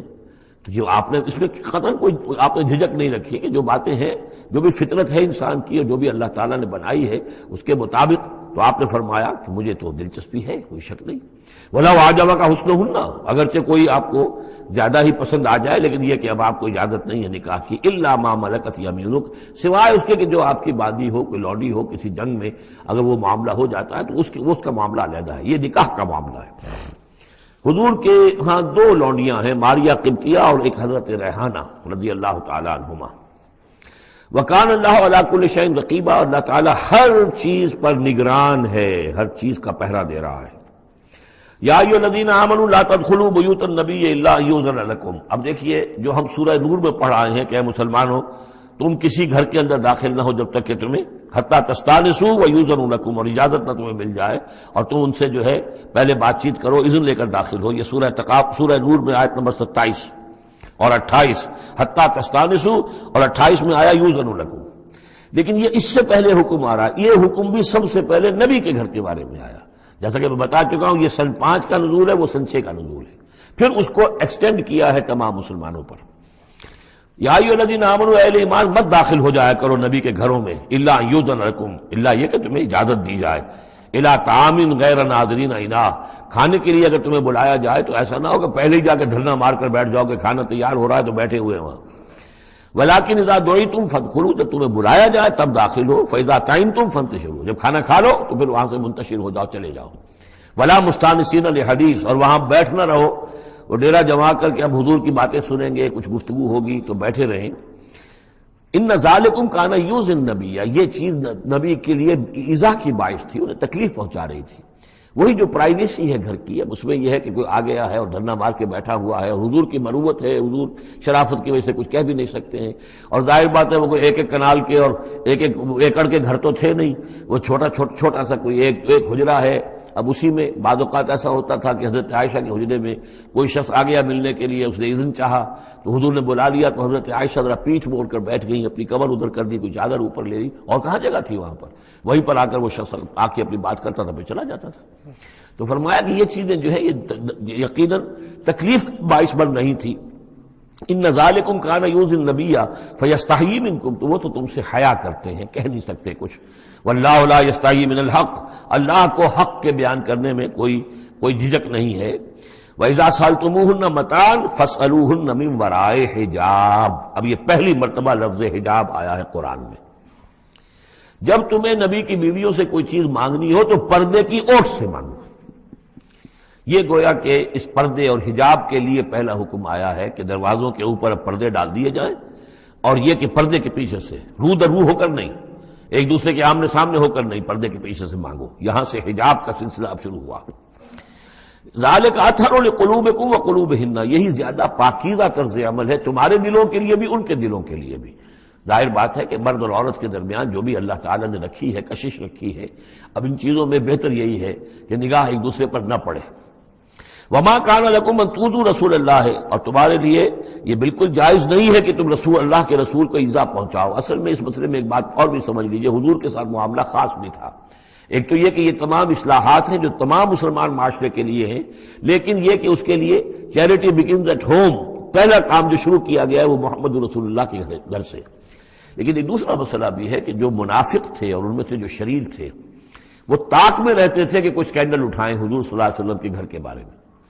اب ظاہر بات ہے کہ حضور کے یہاں اتنی ازواج مطہرات تھیں، جب بعض میں آپ سوچئے کہ کسی کے دل میں یہ بھی آ سکتا ہے، جیسے فرض کیجئے کر کہہ رہا ہوں، حضرت عائشہ جوانی تھی جبکہ حضور کا انتقال ہوا، تو کسی طرف سے ایسی بات بھی آ سکتی تھی کہ ٹھیک ہے آپ اب تو اس وقت تو حضور کے گھر میں آپ آباد ہیں، لیکن یہ ہے کہ بہرحال اب حضور کو انتقال ہونا ہے، پھر میں آپ سے شادی کر لوں گا، کوئی ایسا پیغام دے کر، تاکہ یہ کہ نقب لگانے کا ایک موقع مل جائے، گھر کے اندر محمد کے گھر میں نقب لگائے۔ اس اعتبار سے خاص طور پر ضرورت تھی کہ اس معاملے میں حضور کے گھر والوں کا معاملہ جو ہے اس کے اندر وہ احتیاطی اقدامات کیے جائیں۔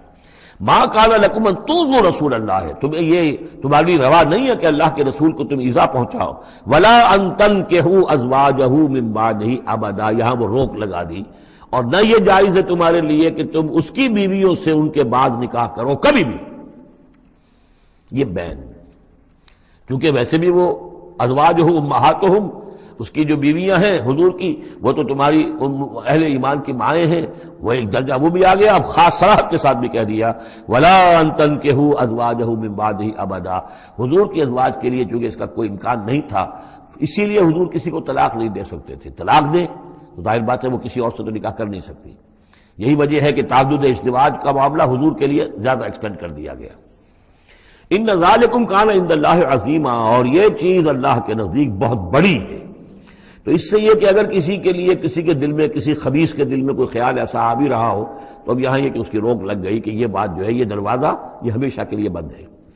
ان تبدوا شیئا اور تخفوہ فإن اللہ کان بکل شیء علیما، خواہ تم کسی چیز کو ظاہر کرو اور خواہ تم چھپاؤ، اللہ تعالیٰ تو ہر چیز کا علم رکھتا ہے۔ لا جناح علیکم علیہن فی آبائہن، اب یہ وہ حکم آ رہا ہے جو تفصیل سے آیا ہے بڑی، وہ تو اب ہم پڑھ چکے سورہ نساء میں، وہ بعد میں آیا ہے، یہ ذرا مختصر آ رہا ہے کہ گھر میں داخلے سے جن کو روک دیا گیا ہے کہ وہ گھر سے باہر کھڑے ہو کر مانگنے جو کچھ مانگنا ہے، گھر میں داخل نہیں ہو سکتے۔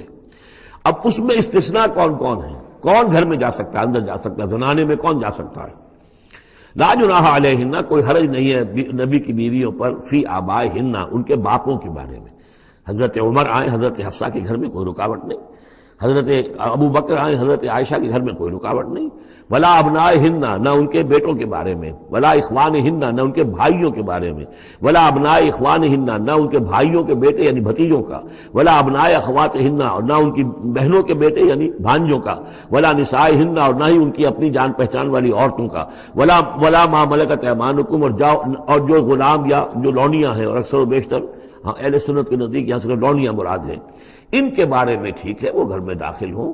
گویا کہ یہ جو تفصیلی آیت آئی ہے سورہ نساء میں، اس کا یہ نیوکلیس جو ہے جو شروع میں وہ یہ ہے جو سورہ احزاب کے اندر، یہ مختصر ہے، مزید اس میں پوری فہرست کر کے اس کو مکمل کر دیا کہ یہ ہے محرم، اور جو محرم ہے وہ محرمات ابدیہ ہیں، ان سے کبھی بھی کسی بھی حالت میں نکاح ہو ہی نہیں سکتا اس عورت کا۔ باقی یہ ہے جتنے بھی مرد ہیں وہ نامحرم ہیں، وہ باہر رہیں گے، کچھ چیز مانگنی ہے پردے کے اوٹ سے مانگیں گے، یہ ان کا معاملہ رہے گا، اور گھر میں داخل ہوں گے اگر تو عورت پردہ کرے گی، جیسے کہ حضرت عائشہ کا میں نے آپ کو طریقہ بتایا، یا اگر کہیں دو کمرے ہیں تو عورت کسی اور کمرے میں جائے گی اور وہ جو ہے وہ کسی اور کمرے میں آئیں گے۔ یہ طریقہ ہے اسلامی معاشرت کا، مسلمانوں کی طرز رہائش کا۔ واتقین اللہ، اور اے نبی کی بیویوں ڈرتی رہو اللہ سے، ان اللہ کان علی کل شیء شہیدا، یقیناً اللہ تعالیٰ ہر چیز پر گواہ ہے۔ ان اللہ وملائکتہ یصلون علی النبی، اب یہ خاص طور پر لفظ وہی ہے یصلی علیکم وملائکتہ، یہاں صرف ترتیب بدل گئی ہے۔ یقیناً اللہ اور اس کے فرشتے رحمت اور شفقت اور عنایت نازل کرتے رہتے ہیں نبی پر صلی اللہ علیہ وسلم۔ یا ایھا الذین آمنوا صلوا علیہ وسلموا تسلیما، اے ایمان کے دعوے دارو، اے ایمان لانے والو، تم بھی ان پر رحمت بھیجتے رہا کرو، اور تم بھی اللہ تعالیٰ سے دعا کرتے رہا کرو کہ اللہ ان کے اوپر اور درود بھیجے اور رحمت بھیجے۔ وسلموا تسلیما، انہیں سلام کیا کرو، ان کو سلام بھیجا کرو۔ ان الذین یؤذون اللہ ورسولہ، یقیناً وہ لوگ کہ جو ایذا پہنچاتے ہیں اللہ کو اور اس کے رسول کو، لعنہم اللہ فی الدنیا. اب یہ منافقین کا تذکرہ ہو رہا ہے اس سورہ مبارکہ میں، جیسا کہ مدنی صورتوں میں اکثر و بیشتر ہے. ان الذین یؤذون اللہ ورسولہ، بے شک وہ لوگ کہ جو ایذا پہنچاتے ہیں اللہ اس کے رسول کو، لعنہم اللہ فی الدنیا والآخرہ، تو لعنت اللہ نے ان پر لعنت کر دی ہے دنیا اور آخرت دونوں میں. وعد لہم عذابا مہینا، اور ان کے لیے ایک بڑا اہانت آمیز عذاب تیار کر رکھا ہے. والذین یؤذون المؤمنین والمؤمنات بغیر ما اکتسبوا، اور وہ لوگ کہ جو ایذا پہنچاتے ہیں مسلمان مردوں کو اور مسلمان عورتوں کو بغیر اس کے کہ انہوں نے کوئی گناہ کا ارتکاب کیا ہو، یعنی الزام لگاتے ہیں، سکینڈلز ہیں، خام خواہ کی تہمتیں ہیں اور قذف ہو رہا ہے. فقد احتملوا بہتانا و اسما مبینا، تو انہوں نے تو اپنے اوپر جھوٹ کا اور بہت بڑے گناہ کا بوجھ لے لیا ہے. ابھی یہاں پر قذف کی سزا نہیں آئی، قذف کا حکم جو ہے اس کی حد وہ پھر سورہ نور میں آ چکی ہے، وہ ہم پڑھ چکے ہیں. 80 درے لگائے جائیں، 80 کوڑے. اگر کوئی شخص کسی مسلمان خاتون کے اوپر زنا کا الزام لگائے اور پھر 4 گواہ پیش نہ کر سکے، 80 کوڑے لگیں گے. یا ایھا النبی قل لازواجک و بناتک و نساء، اب یہ پردے کا اگلا حکم آ رہا ہے. ایک تو یہ کہ گھر میں رہو، گھر پہ پردہ ہونا چاہیے، نامحرم پردے کی اوٹ سے بات کرے، جو بھی ضروری بات ہے وہ پردے کی اوٹ سے کرے، روح کر نہ کرے. لیکن اب مسئلہ آتا ہے کہ عورت گھر سے باہر نکلے تو کیا ہو. آخر ظاہر بات ہے اگرچہ اصولی اعتبار سے عورت کا مقام اس کا گھر ہے، لیکن پھر بھی ضرورت ہو سکتی ہے وہ باہر جائے ضرورت کے تحت، تو اس میں کیا حکم ہے. یا ایھا النبی قل لازواجک و بناتک و نساء المؤمنین. اب یہاں پر دیکھیے ایکسٹینڈ کر رہے ہیں ترتیباً. اے نبی کہہ دیجئے اپنی بیویوں سے اور اپنی بیٹیوں سے اور اہل ایمان کی خواتین سے. یہ گویا کہ اب اصلاح کا دائرہ جو ہے نبی کے گھر سے نکل کر اب باہر آ رہا ہے تمام اہل ایمان کے لیے. کیا کہہ دیجئے، یدنین علیہن من جلابیبہن، وہ اپنے اوپر لٹکا لیا کریں اپنی بڑی چادروں کا ایک حصہ. دیکھیے جیسا کہ میں نے اس وقت بھی عرض کیا تھا سورہ جب ہم نور پڑھ رہے تھے کہ عرب میں لباس کا یہ اور خواتین کی لباس کا یہ 2 جز تھے. ایک اوڑھنی ہوتی تھی جو گھر میں اوڑھتی تھی، وہ جیسے اب بھی ہمارے اوڑھنی کا تصور ہے، اس کو کہتے ہیں خمار. اور خمرہن لفظ آیا ان کی جمع جو ہے خمرہن، ولیضربن بخمرہن علی جیوبہن، وہ اپنی ان اوڑھنیوں کا بکل مار لیا کریں اپنے سینوں پر. یہ گھر کے اندر ہوگا. باہر جب نکلتی تھی تو بڑی چادر لے لیتی تھی، اور جو جتنی شریف گھرانے کی ہوتی تھی اتنی ہی وہ اپنے آپ کو اس میں لپیٹ لیتی تھی، لیکن چہرے کے اوپر نہیں ڈالتی تھی. یہاں اس میں صرف یہ اضافہ کیا گیا ہے کہ اس کا ایک حصہ اپنے چہروں پر لٹکا لیا کریں. یہاں سے نقاب کا تصور پیدا ہوا ہے، جو ہمارے ہاں بعض جگہ پر جو ہے خاص طور پہ فرنٹیئر کے علاقے میں اب بھی ہے، وہ چادر لیتی ہیں خواتین، لیکن چادر کا جو حصہ ہے وہ ان کے چہرے کے آگے آیا ہوا ہوتا ہے. یا یہ کہ کسی طریقے سے بس صرف ایک آنکھ کھول کر، خاص طور پر ایران کے اندر اس کا بڑا رواج ہے، ان کو میں نے دیکھا ہے کہ یہ جو ہے اس قدر ایک چادر میں، بڑی چادر میں لپٹی ہوئی ہوتی ہیں دیہاتی خواتین. شہروں کے اندر تو نقشہ ذرا کچھ مختلف ہے. اب وہاں پہ چونکہ یہ بات تقریباً انہوں نے طے کر دیا کہ چہرے کا پردہ نہیں ہے، حالانکہ یہ غلط ہے. قرآن میں چہرے کا پردہ ہے. اس حوالے سے وہ جو کہا گیا کہ پردے کی اور سے ان سے بات کی جائے یا مانگا جائے، تو آخری اس کا مطلب یہ کہ چہرہ ہی تو ہے نا جس کو روکا جا رہا ہے. باقی گھر میں جو ازواج مطہرات بغیر لباس کے تو نہیں تھی معاذ اللہ، لیکن یہ کہ چہرے ہی کے پردے کے لیے کہا ہے کہ فَصَلُوهُنَّ مِن وَرَاءِ حجاب، اور حجاب کا لفظ چل رہا ہے اسی کے لیے. لیکن یہ کہ اب یہ حکم دیا گیا کہ آپ ایک چادر کو، جو چادر لے کے آپ نکلتی ہی ہیں باہر، جو بھی شریف خواتین ہیں، وہ چادر کو ذرا اپنے چہروں کے اوپر لٹکا لیا کریں. یہ جلباب کہلاتا تھا، بڑی چادر جو لے کر نکلتے تھے. تو ایک ہے خمار، اوڑھنی، جس کی جمع ہے خمرہن، خمر. ایک ہے جلباب، بڑی چادر، جس کی جمع ہے جلابیب، جلابیبہن، وہ اپنی بڑی چادروں کا ایک حصہ اپنے سامنے لٹکا لیا کرے چہرے کے. ذالک ادنیٰ ان یعرفنا، یہ بہتر ہے اور نزدیک تر ہے اس سے کہ ان کو پہچان لیا جائے کہ یہ شریف گھرانے کی خواتین ہیں. کیونکہ وہاں لونڈیاں باندیاں جو ہوتی تھی ان کے ہاں وہ رواج نہیں تھا. ابھی یہ جو گھر کی خاندانی خواتین ہیں ان کے ساتھ یہ بات شروع کی جا رہی ہے. فلا یؤذین، تو انہیں کوئی ایذا نہ پہنچائی جائے. وکان اللہ غفور الرحیم، اور یقینا اللہ غفور الرحیم ہے. لئن لم ينتهِ المنافقون، اگر یہ منافق باز نہ آئے، والذین فی قلوبہم مرض، اور وہ جن کے دلوں میں روگ ہے، والمرجفون فی المدینہ، اور وہ لوگ کہ جو سنسنی پیدا کرتے ہیں مدینے کے اندر، ایسی خبریں اسکینڈلائز کر کے اور سنسنی پیدا کرتے ہیں کہ یہ بات ہو گئی، فلاں نے یہ کہہ دیا، فلاں نے یہ تہمت لگا دی. لنغرینک، اگر یہ باز نہ آئے تو اے نبی پھر ہم آپ کو اکسا دیں گے، آپ کو اجازت دے دیں گے کہ آپ ان کے خلاف کوئی اقدام کریں. لنغرینک بہم، ہم ان کے اوپر حملہ کرنے کی اور ان کو سزا دینے کے لیے آپ کو کھلی چھوٹ دے دیں گے.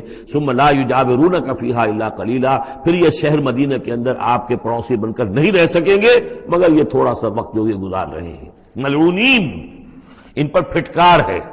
اینما ثقفوا اخذوا وقتلوا تقتیلا، جہاں بھی یہ پائے جائیں، پکڑے جائیں اور قتل کیے جائیں، ٹکڑے کر دیے جائیں. لیکن یہ وہ حکم جو ہے یہ ایک اللہ تعالیٰ کی بیزاری اور شدت ناراضگی کا مظہر ہے، لیکن منافقین کے اعتبار سے کبھی اس طرح کا کوئی اقدام حضور کی سیرت میں ثابت نہیں ہے. سنت اللہ فی الذین خلوا من قبل، یہ اللہ کی سنت ہے، اللہ کا طریقہ ہے، اللہ کا قانون ہے. یہ ان قوموں کے بارے میں، امتوں کے بارے میں بھی جو پہلے گزر چکی ہیں. وَلَن تَجِدَ لِسُنَّتِ اللَّهِ تَبْدِيلًا، اور تم نہیں پاؤ گے اللہ کی سنت کے اندر کوئی تبدیلی. وَلَن تَجِدَ لِسُنَّتِ يَسْأَلُكَ النَّاسُ وَلَن تَجِدَ لِسُنَّتِ اللَّهِ تَبْدِيلًا، تم نہیں پاؤ گے اللہ کی سنت میں کوئی تبدیلی. يَسْأَلُكَ النَّاسُ عَنِ السَّاعَةِ، اے نبی لوگ آپ سے قیامت کے بارے میں پوچھتے ہیں. قل انما علمها عند اللہ، کہہ دیجئے اس کا علم تو اللہ کے پاس ہے. وما یدریک لعل الساعة تکون قریبا، اور تمہیں کیا معلوم ہو سکتا ہے کہ قیامت قریب آ چکی ہو. ان اللہ لعن الکافرین وعد لهم سعیرا، اللہ نے کافروں پر لعنت فرمائی ہے اور ان کے لیے دہکتی ہوئی آگ تیار کر رکھی ہے. خالدین فیہا ابدا، اس میں رہیں گے ہمیشہ ہمیش. لا یجدون ولیا ولا نصیرا، نہیں پائیں گے کوئی حمایتی اور نہ مددگار. یوم تقلب وجوہہم فی النار، جس دن کے وہ اوندھے کر دیے جائیں گے آگ میں. یقولون یا لیتنا اطعنا اللہ واطعنا الرسول، اس وقت کہیں گے کہ ہائے کاش کہ ہم نے اطاعت کی ہوتی اللہ کی اور اطاعت کی ہوتی اس کے رسول کی.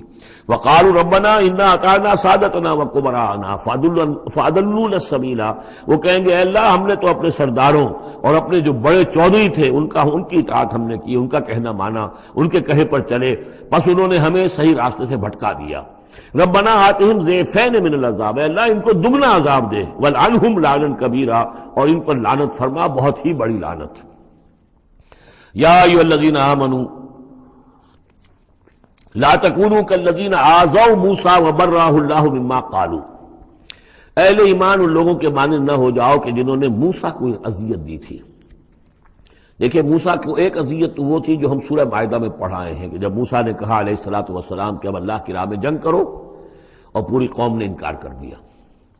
ظاہر بات ہے کہ جو آپ پر بیزاری طاری ہوئی، جس پر آپ نے کہا کہ رب انی لا املک الا نفسی واخی فافرق بیننا وبین القوم الفاسقین، تو اس سے اندازہ ہو رہا ہے کس قدر آپ کو تکلیف پہنچی ہے. ایک بات روایات میں آتا ہے کہ آپ پر کوئی جسمانی عیب بھی لگایا گیا تھا. وہ اپنی حیا اور شرم کی وجہ سے وہ اپنا لباس جو ہے وہ خاص طور پر اکثر و بیشتر کبھی بھی آپ عریان نہیں ہوتے تھے. جو ان کے ہاں جو رواج تھا ان میں یہ ہے کہ اتنا لحاظ نہیں رکھتے تھے، لیکن یہ کہ اب انہوں نے یہ کہنا شروع کر دیا کہ کوئی عیب ہے ان کے اندر جسمانی طور پر جس کی وجہ سے یہ اتنے شرم اور حیا کا مظاہرہ کرتے ہیں. بہرحال اللہ تعالیٰ نے اس کے لیے ایک سبیل پیدا کی. ایک لمبا قصہ ہے کہ جو احادیث میں موجود ہے. تو فرمایا تو اب یہ ہے ذاتی قسم کی ایذا، اور میں سمجھتا ہوں کہ وہ حدیث جو اندر جو واقع ہے وہ صحیح ہے، اس لیے کہ یہاں بھی ذاتی قسم کی ایذا ہے جس کا تذکرہ ہو رہا ہے کہ حضور کو حضور کے ازواج مطہرات کے حوالے سے کوئی اس طرح کا سکینڈل اٹھا کر جو ہے تو تکلیف، جیسے کہ سورہ نور میں ہم پڑھ آئے ہیں کہ کس قدر دن آپ پر سخت گزرے ہیں وہ، جبکہ حضور حضرت عائشہ پر جو ہے وہ تہمت لگائی گئی تھی. تو یا ایھا الذین آمنوا لا تکونوا کالذین آذوا موسیٰ، ان لوگوں کے مانند نہ بن جاؤ کہ جنہوں نے موسیٰ کو اذیت دی تھی. فبرأہ اللہ مما قالوا، تو اللہ تعالیٰ نے انہیں بری ثابت کیا، ان کی ثابت کر دیا کہ ان میں وہ عیب نہیں ہے جو انہوں نے ان پر لگایا تھا. وکان عند اللہ وجیہا، اور وہ تو اللہ کے نزدیک بہت وجیح انسان تھے، صاحب حیثیت، صاحب وجاہت. یا ایھا الذین آمنوا اتقوا اللہ وقولوا قولا سدیدا، اہل ایمان اللہ کا تقوی اختیار کرو اور بات کرو سیدھی. خاص طور پر یہ گھریلو زندگی کے اندر چونکہ یہ معاملات ہو رہے ہیں تو یہ کہ گھریلو زندگی میں خاص طور پر انسان جو ہے زبان کا استعمال جو ہے اس میں محتاط رہے. یصلح لکم اعمالکم، اللہ تعالیٰ تمہارے سارے اعمال درست کر دے گا. ویغفر لکم ذنوبکم، اور اگر کبھی کسی نسیان یا کسی جذبات کے رو میں کوئی غلطی ہو جائے گی تو اللہ تعالیٰ تمہاری خطائیں بخش بھی دے گا. وَمَن يُطِعِ اللَّهَ وَرَسُولَهُ فَقَدْ فَازَ فَوْزًا عَظِيمًا، اور جو کوئی بھی اللہ اور اس کے رسول کی اطاعت پر کاربند ہو گیا اس نے تو بہت بڑی کامیابی حاصل کر لی. یہ دو آیتیں جو ہیں یا ایھا الذین آمنوا اتقوا اللہ وقولوا قولا سدیدا یصلح لکم اعمالکم ویغفر لکم ذنوبکم ومن یطع اللہ ورسولہ فقد فاز فوزا عظیما، یہ بھی حضور نے خطبہ نکاح میں شامل کی تھی. جیسے سورہ نساء کی پہلی آیت یا ایھا الناس اتقوا ربکم الذی خلقکم من نفس واحدۃ وخلق منها زوجها وبث منهما رجالا کثیرا ونساء واتقوا اللہ الذی تساءلون به والارحام ان اللہ کان علیکم رقیبا. ایک وہ آیت، دو یہ، اور ایک آیت سورہ آل عمران کی یا ایھا الذین آمنوا اتقوا اللہ حق تقاتہ ولا تموتن الا وانتم مسلمون. انا عرضنا الامانۃ علی السماوات والارض والجبال، ہم نے امانت کو پیش کیا آسمانوں پر اور زمین پر اور پہاڑوں پر، فابین ان یحملنها، تو ان سب نے انکار کر دیا اس کو اٹھانے سے، واشفقن منها، اور اس سے ڈر گئے، وحملها الانسان، انسان نے اسے اٹھا لیا، انه کان ظلوما جہولا، یقیناً وہ نادان بھی تھا اور ظالم بھی تھا، یعنی اپنے آپ پر ظلم کیا اتنی بڑی امانت سنبھال کر. اب یہ امانت کون سی ہے، اس پر بہت سے اقوال ہیں تفسیری. اب ظاہر بات ہے کہ یہاں ان میں سے کون سا کہ کیا دلیل ہے، کسی کے حق میں کیا دلیل ہے، میں جس کو رد کر رہا ہوں کیوں کر رہا ہوں، اس کا موقع نہیں ہے. لیکن میرے نزدیک، اور مجھے اس پر جزم ہے، پوری طریقے سے وثوق ہے، اس امانت سے مراد ہے روح. یہ عالم امر کی شے ہے، اور لا کر عالم خلق، یہ ہمارا وجود حیوانی جو ہے یہ عالم خلق کی شے ہے. عالم امر کی شے کو بطور امانت عالم خلق کے اس وجود کے اندر امانت کے طور پر رکھا گیا ہے. یہ اللہ کی امانت ہے. وَنَفَخْتُ فِيهِ مِن رُوحِي، اپنی روح میں سے پھونک دو تمہارے اندر. تو یہ ہے امانت، بہت عظیم امانت ہے. عالم امر میں آپ کو بتا چکا ہوں، صرف فرشتے اور ارواح انسانیہ، یہ عالم امر کی چیز ہے. انہی کی جو کمیونیکیشن ہے وہی اس کو بھی امر کہا گیا ہے، عالم امر کی شے ہے. باقی جتنے بھی ہے، یہ جنات ہوں یا جو بھی حیوانات ہیں، ہمارا بھی جو جسد حیوانی ہے وہ جو ہے عالم خلق کی شے. اور یہی شے ہے اصل میں وہی جس کی بنا پر کہ انسان مسجود ملائک بنا ہے. یہ جو روح ہے اسی کی بنا پر مسجود ملائک ہے، اسی کے بنا پر خلافت ملی ہے، اسی کے بنا پر وحی کا یہ محبت بنا ہے کہ وحی اس کو آ سکتی ہے. جنات کے ہاں وحی نہیں ہے، ان میں روح نہیں ہے، وحی نہیں ہے، کوئی نبی جنات میں نہیں بھیجا گیا، بلکہ انسانوں ہی میں جو نبی آئے انہی کی پیروی جو ہے وہ جنات بھی کرتے رہے. اور یہ جو روح کے بھوکے جانے سے پہلے یہ کیفیت تھی، وہ تھا ظلوم اور جہول. یہ میں سمجھتا ہوں کہ انسان کا جو حیوانی وجود ہے، جو میں نے کئی مرتبہ اس سے پہلے بیان کیا، اس میں تو کمزوری ہے. خلق الانسان من عجل، خلق الانسان ضعیفا. انسان جو ہے وہ تو اس کی فطرت، اس کی خلقت کے اندر جلدی عجلت پسندی بھی ہے، انسان کمزور پیدا کیا گیا ہے. یہاں ظلوم اور جہول کہا جا رہا ہے. اگر تو صرف حیوان انسان ہوتا اور اس میں روح خدا بندی نہ پھونکی گئی ہوتی تو ظلوم اور جہول تھا. لیکن روح خدا بندی پھونکے جانے کے بعد اب صورت وہ نہیں ہے. اسی لیے فرمایا گیا والتین والزیتون وطور سینین وہذا البلد الامین لقد خلقنا الانسان فی احسن تقویم ثم رددناہ اسفل سافلین. ہم نے پیدا کیا انسان کو تو سب سے پہلے پیدا کیا تھا ارواح کی شکل میں، وہ احسن تقویم، بلند ترین رتبے کی شے، لیکن پھر اسے لوٹا دیا ہے نچلوں میں سب سے نیچے. یعنی جنات سے بھی نیچے چلا گیا انسان. کیوں چلا گیا؟ کہ اس کا یہ جسد حیوانی جو ہے ان سے کمتر ہے، اس میں یہ ڈال دی گئی روح. تو یہ ہے وہ امانت میرے نزدیک، واللہ اعلم. لِيُعَذِّبَ اللَّهُ الْمُنَافِقِينَ وَالْمُنَافِقَاتِ، اس امانت ہی کا اب یہ ظہور ہوگا. اس کا نتیجہ کیا نکلے گا؟ جو اس امانت کا حق ادا کرے گا اس کے لیے اللہ تعالیٰ کے لیے روح و ریحان و جنت نعیم. جو اس امانت میں خیانت کرے گا، اس کا حق ادا نہیں کرے گا، وہ حیوانی بن کر رہ جائے گا، حیوانی خواہشات اور حیوانی ہی داعیات ہی کا تابع فرمان بن کر رہ جائے گا. اس نے گویا کہ خیانت کی اس امانت میں. اس کے لیے لِيُعَذِّبَ اللَّهُ الْمُنَافِقِينَ وَالْمُنَافِقَاتِ وَالْمُشْرِكِينَ وَالْمُشْرِكَاتِ، تاکہ نتیجہ یہ نکلے کہ اللہ عذاب دے منافق مردوں کو، منافق عورتوں کو، اور مشرک مردوں کو اور مشرک عورتوں کو.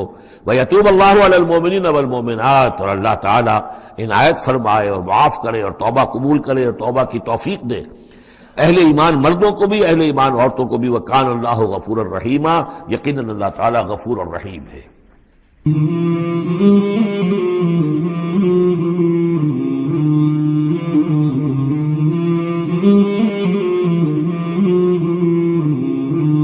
مولاي صل وسلم دائما أبدا على حبيبك خير الخلق كلهم. مولاي صل وسلم